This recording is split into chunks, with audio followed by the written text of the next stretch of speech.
ತಂತ್ರಜ್ಞಾನ ಮತ್ತು ಸಾಹಿತ್ಯ ಅನ್ನುವಂತಹ ಗೋಷ್ಠಿ. ಈ ಗೋಷ್ಠಿಯ ವಿಷಯ ಮಂಡನೆ ಮತ್ತು ನಿರ್ವಹಣೆಯನ್ನು ಮಾಡಲಿರುವಂತಹ ಶ್ರೀ ಕಲ್ಲಚ್ಚು ಆರ್ ಮಹೇಶ್ ಸರ್ ಅವರು ದಯವಿಟ್ಟು ವೇದಿಕೆಗೆ ಆಗಮಿಸಲು ನಾನು ವಿನಂತಿಯನ್ನು ಮಾಡ್ತೇನೆ. ಜೊತೆಗೆ ಸಂವಾದಕರಾಗಿರುವಂತಹ ಶ್ರೀಮತಿ ನೇಮಿಚಂದ್ರ ಮೇಡಮ್ ಅವರು, ಶ್ರೀ ಮಧು ವೈಎನ್ ಅವರು, ಶ್ರೀಮತಿ ಪ್ರಜ್ಞಾ ಮತ್ತಿಹಳ್ಳಿ ಅವರು ಕೂಡ ವೇದಿಕೆ ಮೇಲೆ ಆಗಮಿಸಲು ನಾನು ವಿನಂತಿಯನ್ನು ಮಾಡ್ತೇನೆ.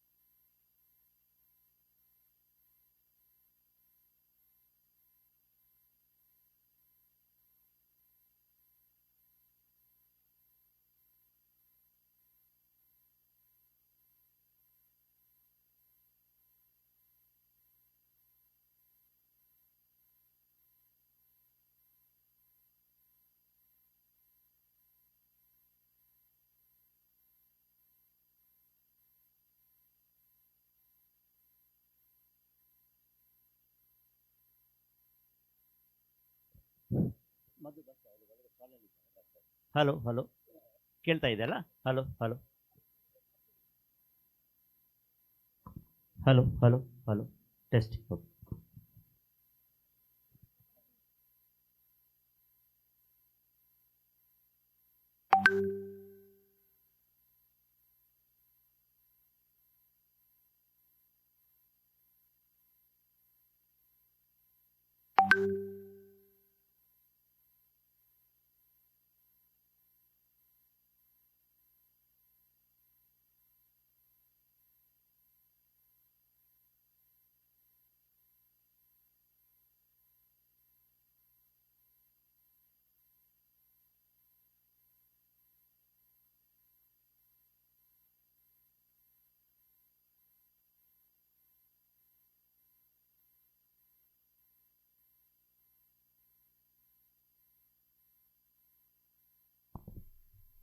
ವಿಜ್ಞಾನ, ತಂತ್ರಜ್ಞಾನ ಮತ್ತು ಸಾಹಿತ್ಯ ಈ ಸಂವಾದಗೋಷ್ಠಿಯಲ್ಲಿ ವಿಷಯವನ್ನು ಮಂಡನೆ ಮಾಡ್ತಕ್ಕಂಥ ಜೊತೆಯಲ್ಲಿ ಅದನ್ನು ನಿರ್ವಹಣೆ ಮಾಡ್ತಕ್ಕಂಥ ಶ್ರೀ ಕಲ್ಲಚ್ಚು ಆರ್ ಮಹೇಶ್ ಸರ್ ಅವರಿಗೆ ವೇದಿಕೆ ಮುಖಾಂತರ ಹಾರ್ದಿಕವಾದಂಥ ಸ್ವಾಗತವನ್ನು ಕೋರ್ತಾ ಅವರಿಗೆ ನಮ್ಮ ಚನ್ನಬಸವ ಹೇಡೆಯವರು ಪುಸ್ತಕದ ರೂಪದಲ್ಲಿ ಕಾಣಿಕೆಯನ್ನು ಕೊಟ್ಟು ಗೌರವಿಸಬೇಕು ಅಂತ ಕೇಳ್ತೇನೆ. ಜೊತೆಯಲ್ಲಿ ಸಂವಾದಕರಾಗಿ ಶ್ರೀಮತಿ ನೇಮಿಚಂದ್ರ ಮೇಡಮ್ ಅವರಿಗೆ ನಮ್ಮ ಡಾಕ್ಟರ್ ಬಸವರಾಜ್ ಬಲ್ಲೂರ್ ಅವರು ಮತ್ತು ರಿಷಿಕೇಶ್ ಬಹದ್ದೂರ್ ದೇಸಾಯಿ ಸರ್ ಅವರಿಬ್ಬರು ವೇದಿಕೆ ಬಂದು ಅವರಿಗೆ ಗೌರವಿಸಬೇಕು ಅಂತ ಕೇಳ್ತೇನೆ.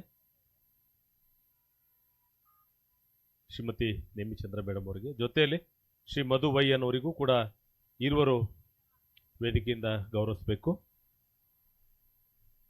ಶ್ರೀ ಮಧು ವೈಎನ್ ಅವರಿಗೂ ಕೂಡ ದೇಸಾಯಿ ಅವರು ಮತ್ತು ಬಲ್ಲೂರ್ ಸರ್ ಅವರು ಗೌರವಿಸಬೇಕು.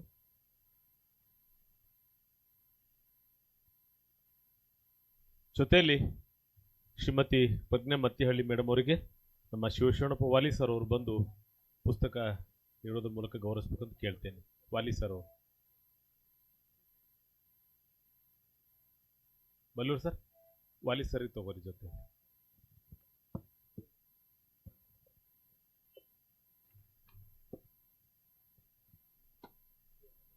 ಶ್ರೀಮತಿ ಪ್ರಜ್ಞಾ ಮತ್ತಿಹಳ್ಳಿ.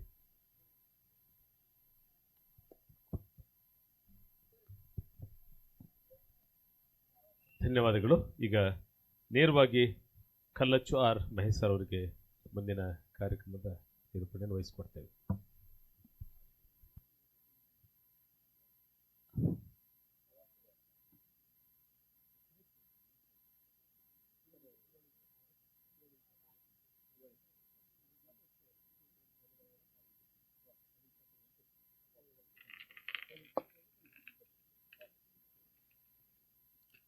ಕೋಟೆನಾಡು ಬೀದರ್ನ ಮಹಾಜನತೆಗೆ ಮುಸ್ಸಂಜೆಯ ಶುಭ ನಮನಗಳು. ಕರ್ನಾಟಕದ ಒಂದು ಮೇಲ್ತುದಿ ಅಂತ ಭಾವಿಸುವಂತಹ ಬೀದರಿಗೆ ಇವತ್ತು ವೈಜ್ಞಾನಿಕವಾಗಿ ಕರ್ನಾಟಕದ ಕೆಳತುದಿ ಅಂದರೆ ಮೀನ್ ಸಿ ಲೆವೆಲ್, ಸಮುದ್ರ ಮಟ್ಟದಲ್ಲಿ ನೋಡ್ಲಿಕ್ಕೆ ಹೋದರೆ ಮಂಗಳೂರೇ ಕೆಳತುದಿ ಅಂತ ನಾವು ತಗೊಳ್ಬೋದು. ಮಂಗಳೂರಿಂದ ಮೀನಿನ ಸುವಾಸನೆಯನ್ನು, ಮಲ್ಲಿಗೆ ಪರಿಮಳವನ್ನು ಒಟ್ಟಿಗೆ ಹಿಡ್ಕೊಂಡು ಬಂದಂಥ ನಾನು ಕಲ್ಲಚ್ಚು ಮಹೇಶ್ ಆರ್ ನಾಯಕ್ ನಿಮ್ಮೆಲ್ಲವನ್ನ ಪ್ರಪ್ರಥಮವಾಗಿ ಈ ಒಂದು ವಿಜ್ಞಾನ, ತಂತ್ರಜ್ಞಾನ ಮತ್ತು ಸಾಹಿತ್ಯ ಎಂಬ ಗೋಷ್ಠಿಗೆ ಆತ್ಮೀಯವಾಗಿ ಸ್ವಾಗತ ಮಾಡ್ತಾ ಇದ್ದೇನೆ.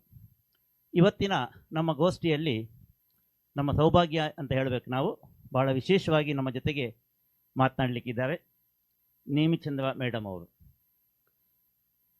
ನಾನು ಕನ್ನಡದ ಅಂತ ಹೇಳಿದರೆ ಅದು ವ್ಯಾಪ್ತಿ ಸಣ್ಣದಾಗ್ಬೋದು, ಭಾರತದಂತ ಹೇಳಿದ್ರು ಕಡಿಮೆ ಆಗ್ಬೋದು. ಹಾಗಾಗಿ ವಿಶ್ವದ ಒಂದು ವೈಜ್ಞಾನಿಕ ನೆಲೆಯಲ್ಲಿ ಸಾಹಿತ್ಯವನ್ನು ಬರಿತಿರುವಂತಹ ನಮ್ಮ ಹಿರಿಯವರು ನಮ್ಮ ಜೊತೆ ಇರುವುದು ನಮಗೆ ಅತ್ಯಂತ ಸಂತಸ ನೀಡಿದೆ. ಇಲ್ಲಿ ನಾನು ಆರಂಭದಲ್ಲಿ ಸ್ವಲ್ಪ ಜನವನ್ನು ಸೆಳಿಬೇಕಾಗಿದೆ ಈ ಗೋಷ್ಠಿಗೆ.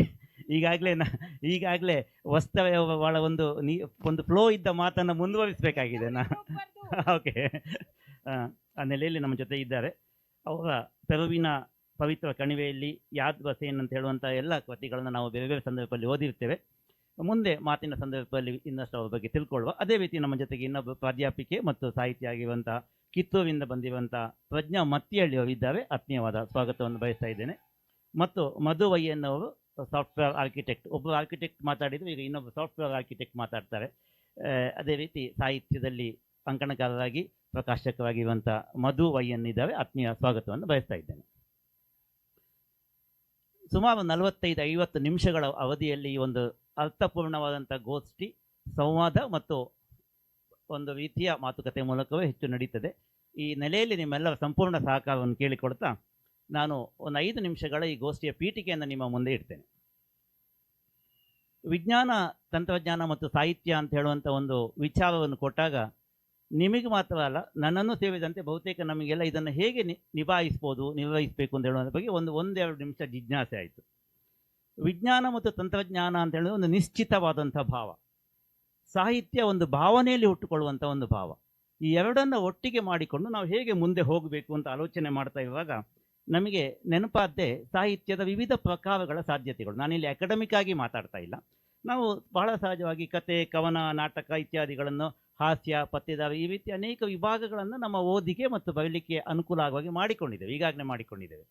ಆ ನೆಲೆಯಲ್ಲಿ ಮುಂದುವರಿತಾ ವಿಜ್ಞಾನ ಸಾಹಿತ್ಯ ಅಥವಾ ವಿಜ್ಞಾನ ತಂತ್ರಜ್ಞಾನಕ್ಕೆ ಆಧಾರಿತವಾದಂಥ ಸಾಹಿತ್ಯವನ್ನು ನಾವು ಒಂದು ರೂಪಿಸಿಕೊಂಡಿದ್ದೇವೆ ಮತ್ತು ಆ ಮೂಲಕವಾಗಿ ಮುಂದುವರಿಯುವ ಪ್ರಯತ್ನವನ್ನು ಮಾಡ್ತಾ ಇದ್ದೇವೆ. ಇಂಗ್ಲೀಷಲ್ಲಿ ಒಂದು ಮಾತಿದೆ, a writer write science based literature not just to inform but also to inspire ಅಂತೇಳಿ. ಈ ನೆಲೆಯಲ್ಲಿ ಈ ಇನ್ಸ್ಪಿರೇಷನ್ನಲ್ಲಿ ನಮಗೆ ಏನು ಸಿಗುತ್ತೆ ವಿಜ್ಞಾನ ಸಾಹಿತ್ಯದ ಮೂಲಕ ಅಂತ ಹೇಳಿದರೆ, ಜಗತ್ತಿನ ಅನೇಕ ಕೌತುಕಗಳನ್ನು ನಾವು ಶಾಲೆಗಳಲ್ಲಿ ಕಲಿತಕ್ಕಿಂತ ಜಾಸ್ತಿ ಸಾಹಿತ್ಯದಲ್ಲಿ ಕಲ್ತಿದ್ದೇವೆ.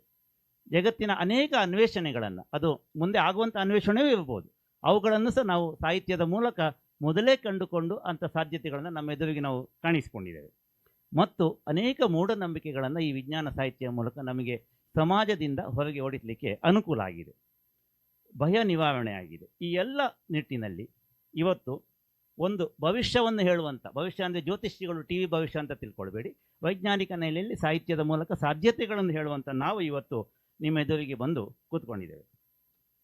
ಈ ನೆಲೆಯಲ್ಲಿ ನಮ್ಮ ಜೊತೆ ಈಗಾಗಲೇ ಸಾಕಷ್ಟು ಕೆಲಸ ಮಾಡಿದವರು ಅನೇಕ ಹಿರಿಯರಿದ್ದಾರೆ. ಸಾಂಕೇತಿಕವಾಗಿ ಕೆಲವು ಹೆಸರುಗಳನ್ನು ಕನ್ನಡದ ನಿಟ್ಟಿನಲ್ಲಿ ಹೇಳ್ತಾ ಇದ್ದೇನೆ, ಬಿಟ್ಟು ಹೋದರೆ ನೀವು ಸೇವಿಸಿಕೊಳ್ಳಿ. ಬಹಳ ಮುಖ್ಯವಾಗಿ ನಮ್ಮ ಪೂರ್ಣಚಂದ್ರ ತೇಜಸ್ವಿ ಅವರು, ಶಿವರಾಮ್ ಕಾರಂತ್ ಅವರು, ಕೊಳ್ಳೇಗಾಲ ಶರ್ಮಾ ಅವರು, ನಾಗೇಶ್ ಹೆಗ್ಡೆ ಅವರು, ಸಿಡ್ನಿ ಶ್ರೀನಿವಾಸ್ ಅವರು, ಇವಾಗ ಅನಂತಮೂರ್ತಿ ಅವರು, ಎನ್ ಎ ಸೋಮಶೇಖರ್ ಅವರು, ರಾಜಶೇಖರ್ ಭೂಷಣೂರು ಮಠ ಅವರು, ಎಚ್ ನರಸಿಂಹಯ್ಯ ಅವರು, ಪ್ರೊಫೆಸರ್ ಸಿ ಎನ್ ರಾವ್, ಈ ಪಟ್ಟಿ ಮುಂದುವರಿತದೆ, ಅನೇಕರಿಗೆ ಗೊತ್ತಿದೆ. ಇವರೆಲ್ಲ ಈಗಾಗಲೇ ಈ ನೆಲೆಯಲ್ಲಿ ಸಾಕಷ್ಟು ಬರೆದು ನಮ್ಮ ನಡುವೆ ವಿಜ್ಞಾನ ಸಾಹಿತ್ಯಕ್ಕೆ ಒಂದು ಮೌಲ್ಯವನ್ನು, ಬೆಲೆಯನ್ನು ತಂದುಕೊಟ್ಟಿದ್ದಾರೆ. ಈ ವಿಜ್ಞಾನ ಸಾಹಿತ್ಯದ ರೂಪ ಮತ್ತು ಹೇಗೆ ಇರಬೇಕು ಅಂತ ಹೇಳಿದರೆ, ಬಹುಶಃ ನಮಗೆ ಫಿಲಾಸಫಿ, ವೇದ, ಪುರಾಣ, ಆಸ್ಟ್ರಾನಮಿ ಇವೆಲ್ಲವನ್ನು ಸೇರಿದಂತೆ ಅದಕ್ಕೆ ಸಾಹಿತ್ಯದ ಎಲ್ಲ ರೀತಿಯ ಸಾಧ್ಯತೆಗಳನ್ನು ಸೇರಿಸಿಕೊಂಡು ಬರುವಂಥ ಒಂದು ಬರಹ ವಿಜ್ಞಾನದ ಬರಹ ಆಗಿ ಓದುಗನನ್ನು ಸೆಳೆತ ಅದು ಮುಂದುವರಿದ ರೀತಿಯಲ್ಲಿ ಇರಬೇಕಾಗಿತ್ತು. ಈ ಎಲ್ಲ ನಿಟ್ಟಿನಲ್ಲಿರುವಂಥ ಸಾಧ್ಯತೆಯನ್ನು ಈಗಾಗಲೇ ಹಲವು ವರ್ಷಗಳಿಂದ, ವಿಶೇಷವಾಗಿ HAL ಅಲ್ಲಿ ಚೀಫ್ ಡಿಸೈನರ್ ಆಗಿ ಒಬ್ಬ ಮಹಿಳೆ ಕೆಲಸ ಮಾಡಿದ್ದು ಅಂತ ಹೇಳಿದರೆ ಅದು ಇನ್ನೊಂದು ದಾಖಲೆ ಅಂತ ಹೇಳ್ಬೋದು. ನೇಮಿಚಂದ್ರ ಅವರು ಈ ಎಲ್ಲ ನೆಲೆಯ ಒಂದು ಕೀನೋಟ್ ಅಡ್ರೆಸ್ಸನ್ನು ಸುಮಾರಾಗಿ ನಾನು ಅದನ್ನು ಆ ನೆಲೆಯಲ್ಲಿ ಕರೀತಾ ಇದ್ದೇನೆ, ನಿಮ್ಮ ಮುಂದೆ ಆರಂಭದಲ್ಲಿ ಇಡ್ತಾರೆ. ಅದರ ಆಧಾರದಲ್ಲಿ ನಮ್ಮ ಪ್ರಶ್ನೋತ್ತರ ಸಂವಾದ ಮತ್ತೆ ಮುಂದುವರಿತದೆ. ಕೊನೆಯಲ್ಲಿ ಒಂದು 5-10 ನಿಮಿಷ ನಿಮ್ಮ ಪ್ರಶ್ನೆಗಳಿಗೂ ಇಲ್ಲಿ ಅವಕಾಶ ಇದೆ. ಈ ಒಂದು ಗೋಷ್ಠಿಯ ರೂಪರೇಷೆಯನ್ನು ನಾನು ನಿಮ್ಮ ಮುಂದೆ ಇಟ್ಟಿದ್ದೇನೆ. ಈಗ ನೇಮಿಚಂದ್ರ ಅವರು ತಮ್ಮ ಮಾತುಗಳನ್ನು ಆಡಬೇಕು ಅಂತ ಗೌರವದಿಂದ ವಿನಂತಿ ಮಾಡಿಕೊಳ್ತಾ ಇದ್ದೇನೆ.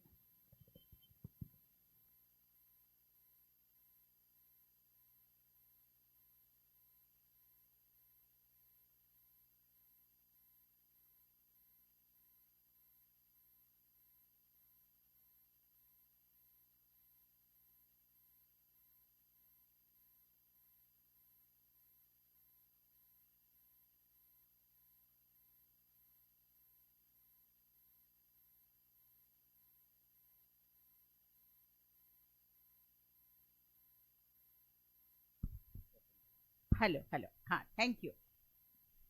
ನಾನು ಹೆಚ್ಚು ಸಮಯ ತಗೊಳಲ್ಲ, ನಾಗರಾಜ್ ಸರ್ ಎಷ್ಟು ತಗೊಂಡ್ರು ಅಷ್ಟೇ ತಗೊಳ್ತೀನಿ.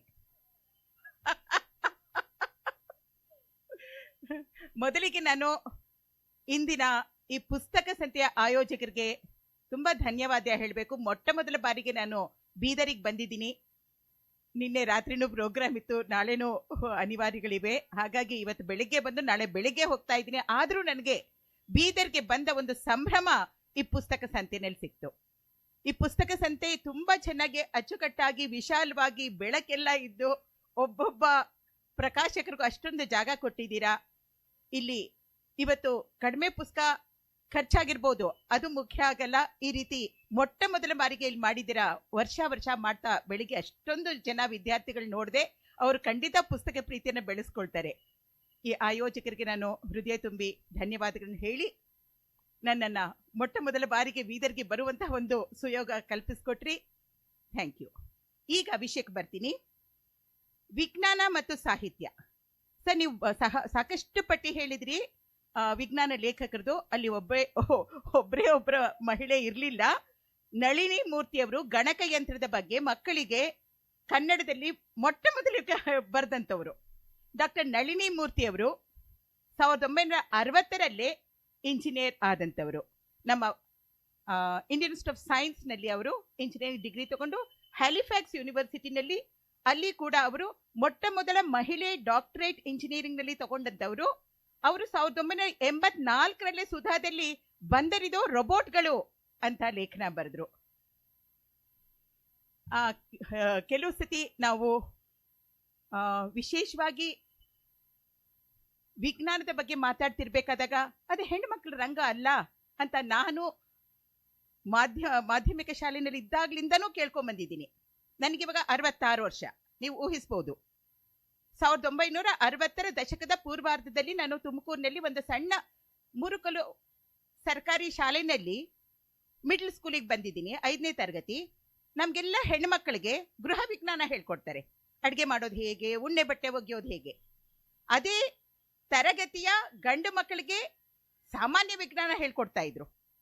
ಅದರೊಳಗೆ ಖಗೋಳ ವಿಜ್ಞಾನ ಬರ್ತಿತ್ತು, ಏನೋ ಆಟೋಮೊಬೈಲ್ ಬಗ್ಗೆ ಏನೋ ಹೇಳ್ತಾ ಇದ್ರು, ವಿಮಾನದ ಬಗ್ಗೆ ಏನೋ ಹೇಳ್ತಾ ಇದ್ರು. ಅದು ಏನು ಅಂದ್ರೆ ಮುರುಕಲು ಸರ್ಕಾರಿ ಶಾಲೆ ಒಂದು ಇವರ ಮಾತಿನ ಆಧಾರದಲ್ಲಿ ನಮ್ಮ ಮುಂದಿನ ಒಂದು 20-25 ನಿಮಿಷಗಳ ಸಂವಾದ ನಡೀತದೆ. ಈ ಸಂವಾದದ ಕೊನೆಯಲ್ಲಿ ಒಂದು 5-10 ನಿಮಿಷ ನಿಮ್ಮಿಂದ ನಾನು ಭಾಳ ಗಂಭೀರವಾದಂಥ ಪ್ರಶ್ನೆಗಳನ್ನು ನಿರೀಕ್ಷೆ ಮಾಡ್ತಾ ಇದ್ದೇನೆ. ಇತ್ತೀಚಿನ ಸಿನಿಮಾಗಳಲ್ಲಿ ಒಂದು ಬದಲಾವಣೆ ನೋಡಿರ್ಬೋದು ನೀವು. ಸಿನಿಮಾದಲ್ಲಿರುವಂಥ ಎಲ್ಲ ನಟ ನಟಿಯರ ಹೆಸರುಗಳನ್ನು ಆರಂಭದಲ್ಲಿ ಹಾಕುವುದಿಲ್ಲ, ಇಂಟರ್ವಲ್ ಆದಮೇಲೆ ಕೆಲವು ಹೆಸರುಗಳನ್ನು ಹಾಕ್ತಾರೆ. ಅದೇ ರೀತಿ ನಾನು ನಮ್ಮ ವಿಜ್ಞಾನ ಸಾಹಿತ್ಯಕ್ಕೆ ಬರೆದವರ ಕೆಲವು ಹೆಸರುಗಳ ಭಾಗ 2 ನಿಮ್ಮ ಮುಂದೆ ಒಂದು ಸಾಂಕೇತಿಕವಾಗಿ ಎದುರುಗಡೆ ಇಡ್ತಾ ಇದ್ದೇನೆ. ಪ್ರೊಫೆಸರ್ ಎಂ ಅಬ್ದುಲ್ ರೆಹಮಾನ್ ಪಾಷಾ ಅವರು, ಡಾಕ್ಟರ್ ನ ಸೋಮೇಶ್ವರ್ ಅವರು, ಡಾಕ್ಟರ್ ಯು ಬಿ ಪವನಜ ಅವರು, ಟಿ ಜಿ ಶ್ರೀನಿಧಿ ಅವರು, ಸುಮಂಗಲ ಮುಮ್ಮಿಗಟ್ಟಿಯವರು, ಎಂ ಎಂ ನಾಗರಾಜ್ ಅವರು, ಅನಂತರಾಮ್ ಅವರು, ಹೀಗೆ ಬಹಳ ಜನ ಇದ್ದಾರೆ. ಬಿಟ್ಟು ಹೋಗಿದ್ದರೆ ಅದು ಖಂಡಿತವಾಗಿ ನೀವು ಅದನ್ನು ನೆನಪಿಸ್ಕೊಳ್ಳಿ. ಈ ನೆಲೆಯಲ್ಲಿ ನಮ್ಮ ಕನ್ನಡದ ವಿಜ್ಞಾನದ ಕೆಲಸ ಆಗ್ತಾ ಇದೆ ಮತ್ತು ಆಗಿದೆ, ಮುಂದುವರಿತಾ ಇದೆ ಅಂತ ಆಶಾದಾಯಕದೊಂದಿಗೆ ಒಂದಿಷ್ಟು ಇವರ ಮಾತು ಮತ್ತು ಸಿದ್ಧಪಡಿಸಿದ ಪ್ರಶ್ನೆಗಳನ್ನು ನಾನು ಮುಂದೆ ಇಡ್ತೇನೆ. ಬಹಳ ಮುಖ್ಯವಾಗಿ ನಮಗೆ ಸಾಹಿತ್ಯದಲ್ಲಿ ಯಾವುದೇ ಪ್ರಕಾರದ ಒಂದು ಸಾಹಿತ್ಯ ಬರೀಬೇಕಾದ್ರೆ, ಈಗಾಗಲೇ ವಸ್ತಾವ್ ಅವರು ಹೇಳಿದರು, ಒಂದು ಕಾದಂಬರಿ ಬರೀಬೇಕಾದ್ರೆ ಅವರು ಮಾಡುವಂಥ ಒಂದು PhD ಹಿನ್ನೆಲೆಯ ರೀತಿಯ ಒಂದು ಕೆಲಸ ಏನು ಅಂತೇಳಿ ಒಂದು ಫಾರ್ಮೆಟ್ ಇದೆ. ನಾನು ಕತೆ ಬರೀಬೇಕಾದ್ರೆ ಈ ರೀತಿಯ ಒಂದು ಫಾರ್ಮೆಟಿಗೆ ಸಿದ್ಧ ಮಾದರಿಗೆ ಹೋಗಿ ಆ ಬಗ್ಗೆ ಸಿದ್ಧತೆ ಆಗಿ ನಾನು ಬರೀತೇನೆ ಅಂತ. ವಿಜ್ಞಾನ ಸಾಹಿತ್ಯ ಬರೀಬೇಕಾದ್ರೆ ನಾವು ಸಾಮಾನ್ಯ ಆ ಬರವಣಿಗೆಯ ರೂಪಕ್ಕೆ ಒಂದು ಏನು ಸಿದ್ಧತೆಯನ್ನು ಮಾಡಿಕೊಳ್ತೇವೆ ಅಂತೇಳಿ ಎಲ್ಲವೂ ಚಿಕ್ಕದಾಗಿ ಉತ್ತರಿಸ್ತಾರೆ. ಜೊತೆಗೆ ಆ ಮಾತಿನ ನಡುವೆ ನಮ್ಮ ಮಾತುಗಳು ಸೇರ್ತಾ ಹೋಗುತ್ತೆ. ಶ್ರೀನಿಧಿ ಅವರು ದಯವಿಟ್ಟು ಆರಂಭ ಮಾಡಿ. ಈಗ ವಿಜ್ಞಾನ ಸಾಹಿತ್ಯ ಬರೀಬೇಕಾದ್ರೆ ನಿಮ್ಮ ಸಿದ್ಧತೆಗಳು ಹೇಗಿರುತ್ತೆ ಸಾಮಾನ್ಯವಾಗಿ? ನನ್ನ ಹೆಸರು ಮಧುವೈ. ಕ್ಷಮಿಸಿ, ಮುಖ ನೋಡಿ ಹಾಗೇನೆ.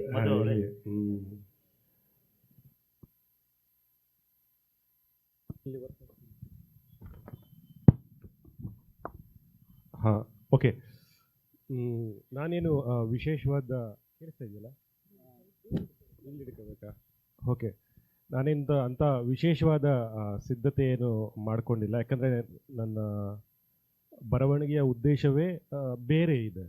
ಅಂದರೆ ನಾನು ಮೂಲತಃ ಕತೆಗಾರ, ಕತೆ ಬರೆಯೋಕ್ಕೆ ಶುರು ಮಾಡಿದ್ದೆ, ಆಮೇಲೆ ಕಾದಂಬರಿ ಬರೆಯೋಕ್ಕೆ ಶುರು ಮಾಡಿದೆ. ಸ್ವಲ್ಪ ಅದಕ್ಕೂ ಇಂಚೆ ಹೋಗಬೇಕು ಅಂದರೆ ನಾನು ಕವಿತೆ ಬರೆಯೋಕ್ಕೆ ಶುರು ಮಾಡಿದ್ದು. ಆಮೇಲೆ ನಿಲ್ಲಿಸ್ಬಿಟ್ಟೆ, ಕವಿತೆ ಬರೆಯೋದು ನಿಲ್ಲಿಸ್ಬಿಟ್ಟೆ. ಇವಾಗ ಇಟ್ಕೊಂಡಿದ್ದೀನಿ ಬರೆಯ ಅಂದರೆ ಮುಂದೆ ಏನಾದರೂ ನನಗೇನಾದ್ರು ಅನಾಹುತ ಮಾಡ್ಕೋಬೇಕು ಅಂತ ಅನಿಸಿದ್ರೆ ಧೈರ್ಯ ಬರಲಿಲ್ಲ ಅಂದರೆ ನನ್ನ ಕವಿತೆಗಳು ತೆಗೆದು ನೋಡಿದ್ರೆ ನಂಗೆ ಧೈರ್ಯ ಬರುತ್ತೆ ಅಂತ ಒಂದು ಕಾರಣದಿಂದ ಕವಿತೆಗಳನ್ನ ಇಟ್ಕೊಂಡಿದ್ದೀನಿ. ಸೊ ಒಟ್ಟು ಉದ್ದೇಶ ಏನು ಅಂತಂದರೆ, ಅಕಸ್ಮಾತ್ ನಾನು ಇಂಗ್ಲೀಷಲ್ಲಿ ಬರೆದಿದ್ರು ಸೈನ್ಸ್ ಆ್ಯಂಡ್ ಟೆಕ್ನಾಲಜಿ ಬಗ್ಗೆ, ನನ್ನ ಉದ್ದೇಶ ಒಬ್ಬ PhD ಸ್ಟೂಡೆಂಟ್ ಥರ ಆಗಲಿ ಅಥವಾ ಒಬ್ಬ ವಿಜ್ಞಾನಿ ಉದ್ದೇಶದಿಂದ ಆಗಲಿ ಅದನ್ನು ವಿಷಯವನ್ನು ಹೇಳುವ ಇದಾಗಿರಲಿಲ್ಲ. ಯಾವುದೇ ಇಂಥ ಕ್ಲಿಷ್ಟ ಸಂಗತಿಗಳನ್ನು ನಾನು ಹೇಗೆ ಅರ್ಥ ಮಾಡ್ಕೋತೀನಿ ಅದನ್ನು ಭಾಷಾಂತರ ಮಾಡ್ತೀನಿ ಅಷ್ಟೆ. ಅಂದರೆ ನಾನು ಶಾಲಾ ದಿನಗಳಿಂದ ವಿಜ್ಞಾನವನ್ನು ಹೇಗೆ ಅರ್ಥ ಮಾಡ್ಕೊಂಡಿದ್ದೀನಿ, ತಂತ್ರಜ್ಞಾನವನ್ನು ಹೇಗೆ ಅರ್ಥ ಮಾಡ್ಕೊಂಡಿದ್ದೀನಿ ಕಾಲೇಜಲ್ಲಿ, ಅದು ನನಗೆ ಹೆಲ್ಪ್ ಆಗಿದೆ. ಅದನ್ನು ಭಾಷಾಂತರಿಸಿ ಅಂದರೆ ಭಾಷೆಗೆ ಇಳಿಸಿ ಅದೇ ತಂತ್ರವನ್ನು ಅಳವಡಿಸ್ಕೊಂಡು ಎಲ್ಲರಿಗೂ ನಾನು ಹೀಗೆ ಅರ್ಥ ಮಾಡಿಕೊಂಡೆ, ನೋಡಿ ನೀವು ಈಗ ಅರ್ಥ ಮಾಡ್ಕೋಬೋದು, ಇದರಲ್ಲೊಂದು ಮಜಾ ಇದೆ ಅನ್ನುವ ಒಟ್ಟು ಉದ್ದೇಶದಿಂದ ನನ್ನಿಂದ ಸಾಹಿತ್ಯ, ವಿಜ್ಞಾನ ಮತ್ತು ತಂತ್ರಜ್ಞಾನ ಬರವಣಿಗೆ ಬರ್ತದೆ. ಇದಕ್ಕೆ ಚೊಕ್ಕದಾಗಿ ಮೇಡಮ್ ಅವರು. ನಾನು ಎರಡು ರೀತಿಯಲ್ಲಿ ಈ ವಿಚಾರವನ್ನು ನಾವು ಮುಖಾಮುಖಿ ಆಗ್ಬೋದು ಅಂತ.